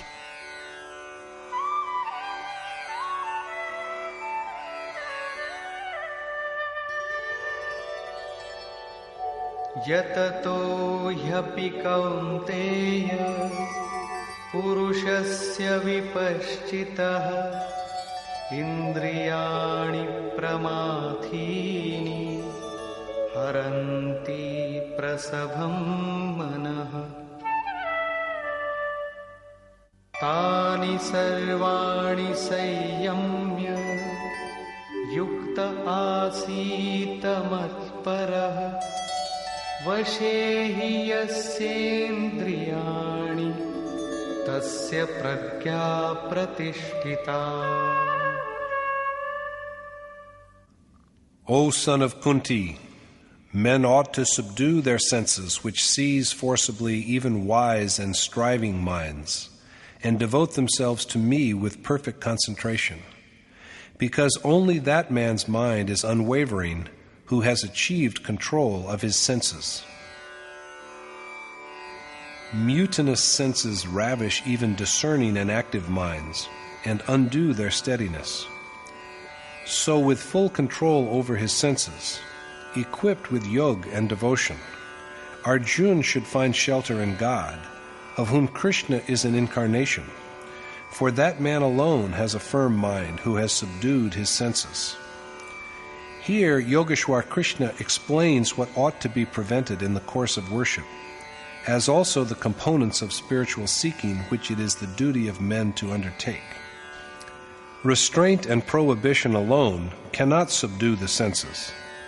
Along with negation of senses, there must also be incessant contemplation of the desired God. In the absence of such reflection, the mind will be preoccupied with material objects, the evil consequence of which we see in the words of Krishna himself.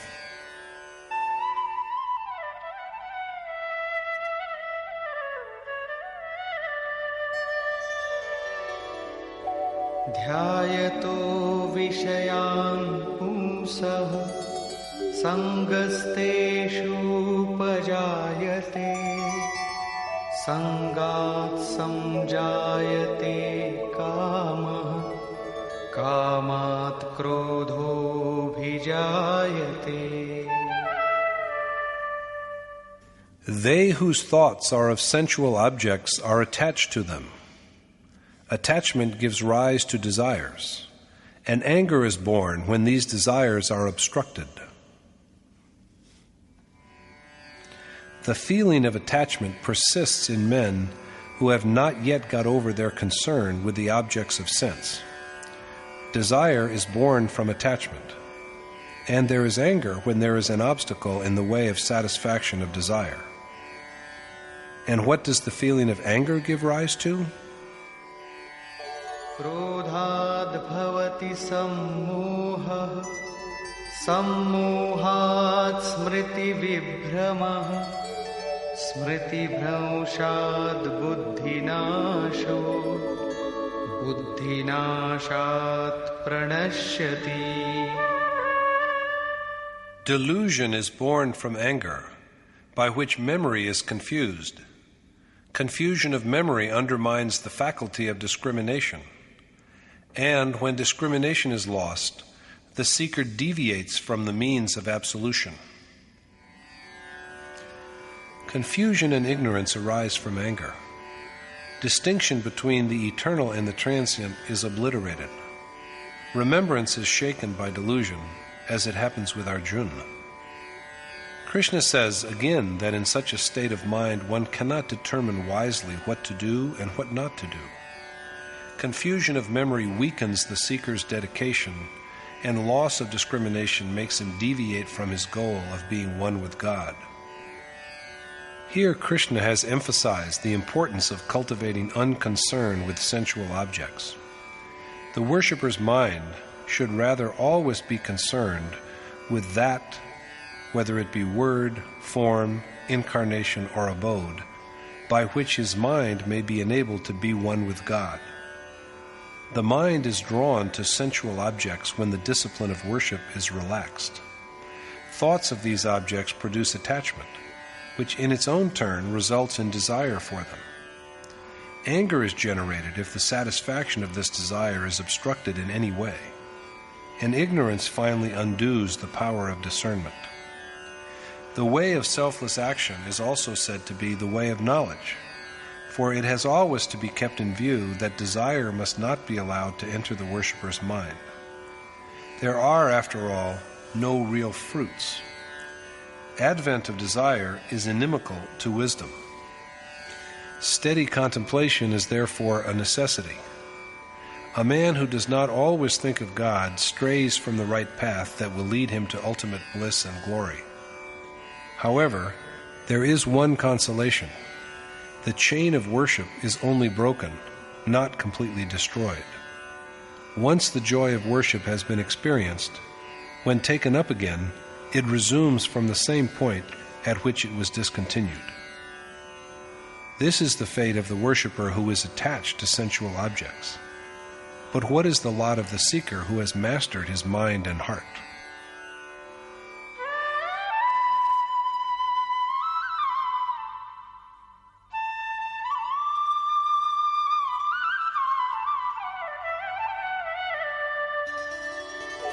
रागद्वेषवियुक्तैस्तु विषयानिन्द्रियैश्चरन् आत्मवश्यैर्विधेयात्मा प्रसादमधिगच्छति.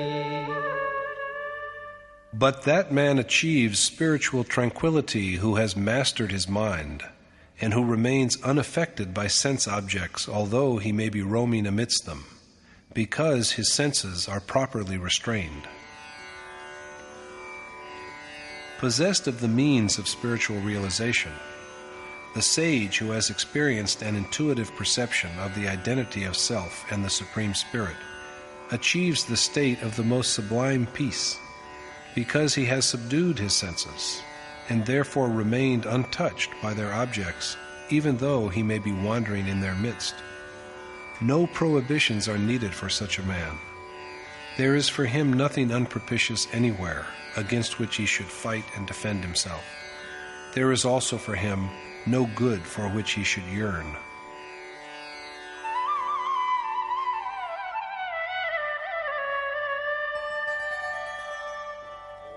Prasade sarvadukhanam hanirasyopajayate prasannachetaso yashu buddhi paryavatishthate. After realizing the ultimate repose, all the seeker's sorrows disappear, and the blissful mind of such a man quickly grows in firmness. Blessed with a vision of God's ineffable glory and His divine grace, all the worshipper's griefs, the temporal world and its objects which are the abode of all sorrows, vanish, and his power of discrimination grows strong and steady. Hereafter Krishna dwells upon the lot of those who have not achieved the saintly condition. Nasti buddhirayuktasya na chayuktasya bhavana na cha bhavayatah shanti ashantasya kutah sukham. A man without spiritual accomplishment has no wisdom nor true faith. How can such men be happy? A man who has not undertaken meditation is devoid of selfless, action-oriented wisdom. This impoverished man is even deficient in the feeling of devotion to the all-pervading Spirit. How can such a man, without an awareness of the self within and the God without, be at peace? And how can he, without peace, experience happiness? There can be no devotion without knowing the object of devotion, and knowledge comes from contemplation. Without devotion, there can be no peace, and a man with a disturbed mind cannot experience happiness, much less the state of changeless, eternal bliss.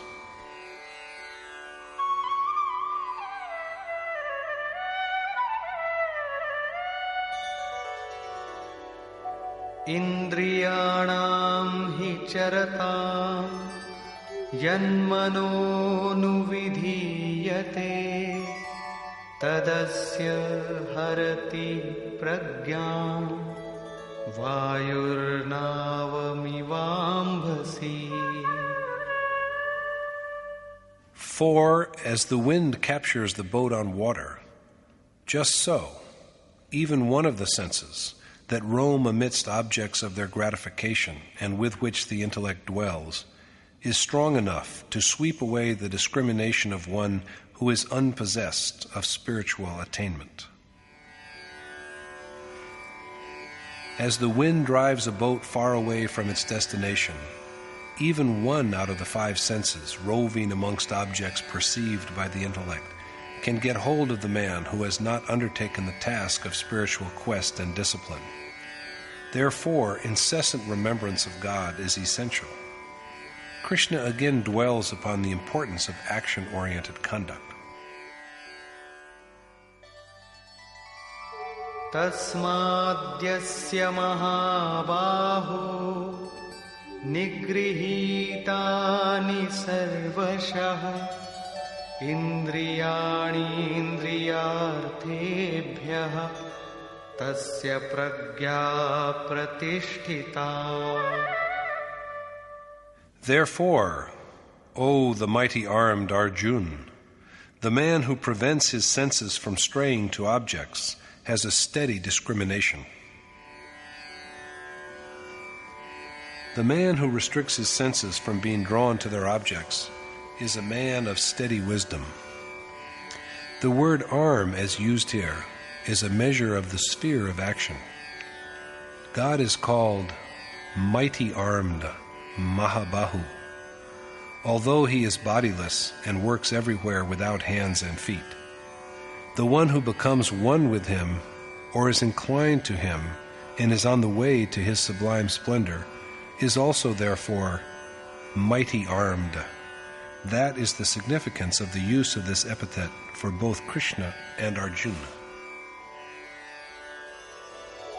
Ya nisha sarvabhutanam tasyam jagarti sayyami yasyam jagrati bhutani sa nisha pashyato muni. The true worshipper, yogi, remains awake amidst what is night for all creatures. But the perishable and transient worldly pleasures amidst which all living creatures stay awake are like night for the sage who has perceived reality. The transcendental spirit is like night for living beings because he can be neither seen nor comprehended by thought. So he is like night. But it is in this night that the spiritually conscious man remains awake, because he has seen the formless and known the incomprehensible. The seeker finds access to God through control of senses, peace of mind, and meditation. That is why the perishable worldly pleasures for which living beings toil day after day is night for God's true worshipper. The sage alone, who beholds the individual self and the universal self, and is indifferent to desire, succeeds in his enterprise of God realization. So he dwells in the world and is yet untouched by it. Let us now see what Krishna has to say on the way in which this exalted sage conducts himself.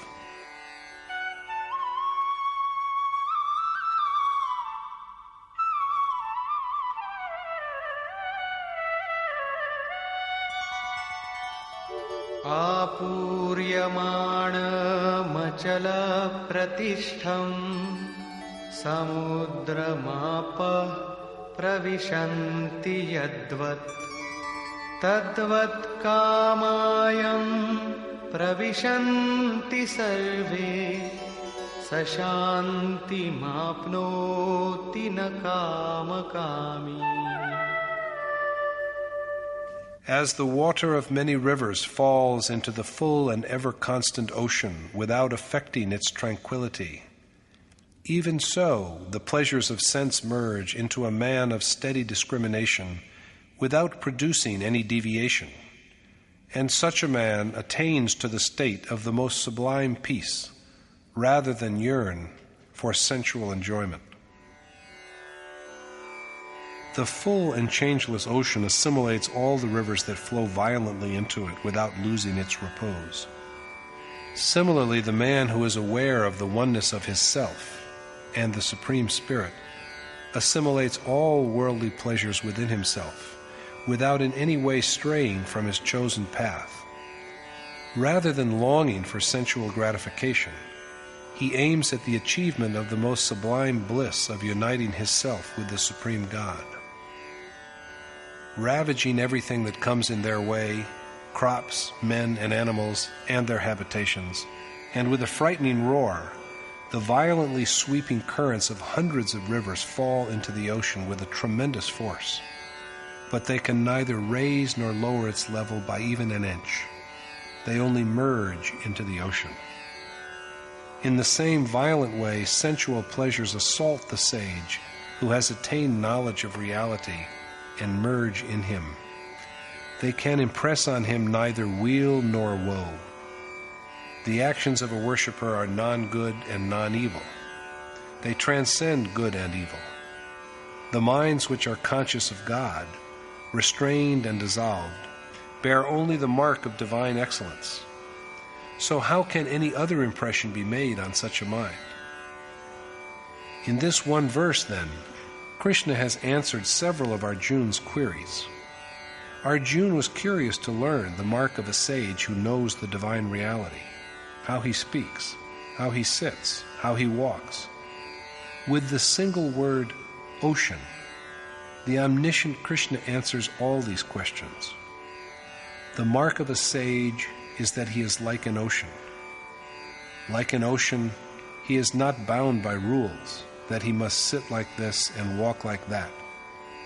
It is men like him who achieve the ultimate peace, for they have self-control. They who yearn for pleasure can have no peace.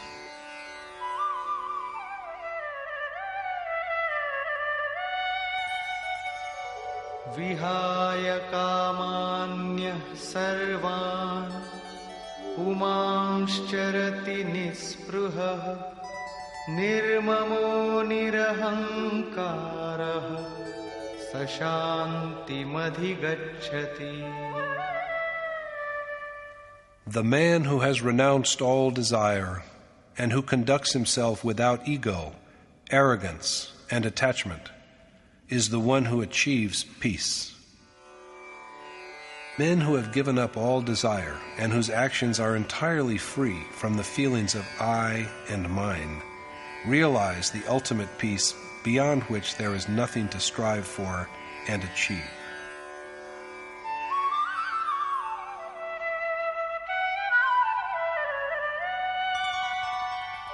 Esha brahmi sthiti partha nainam prapya vimuhyati sthitva syamantakaalepi brahma nirvana mrichyati.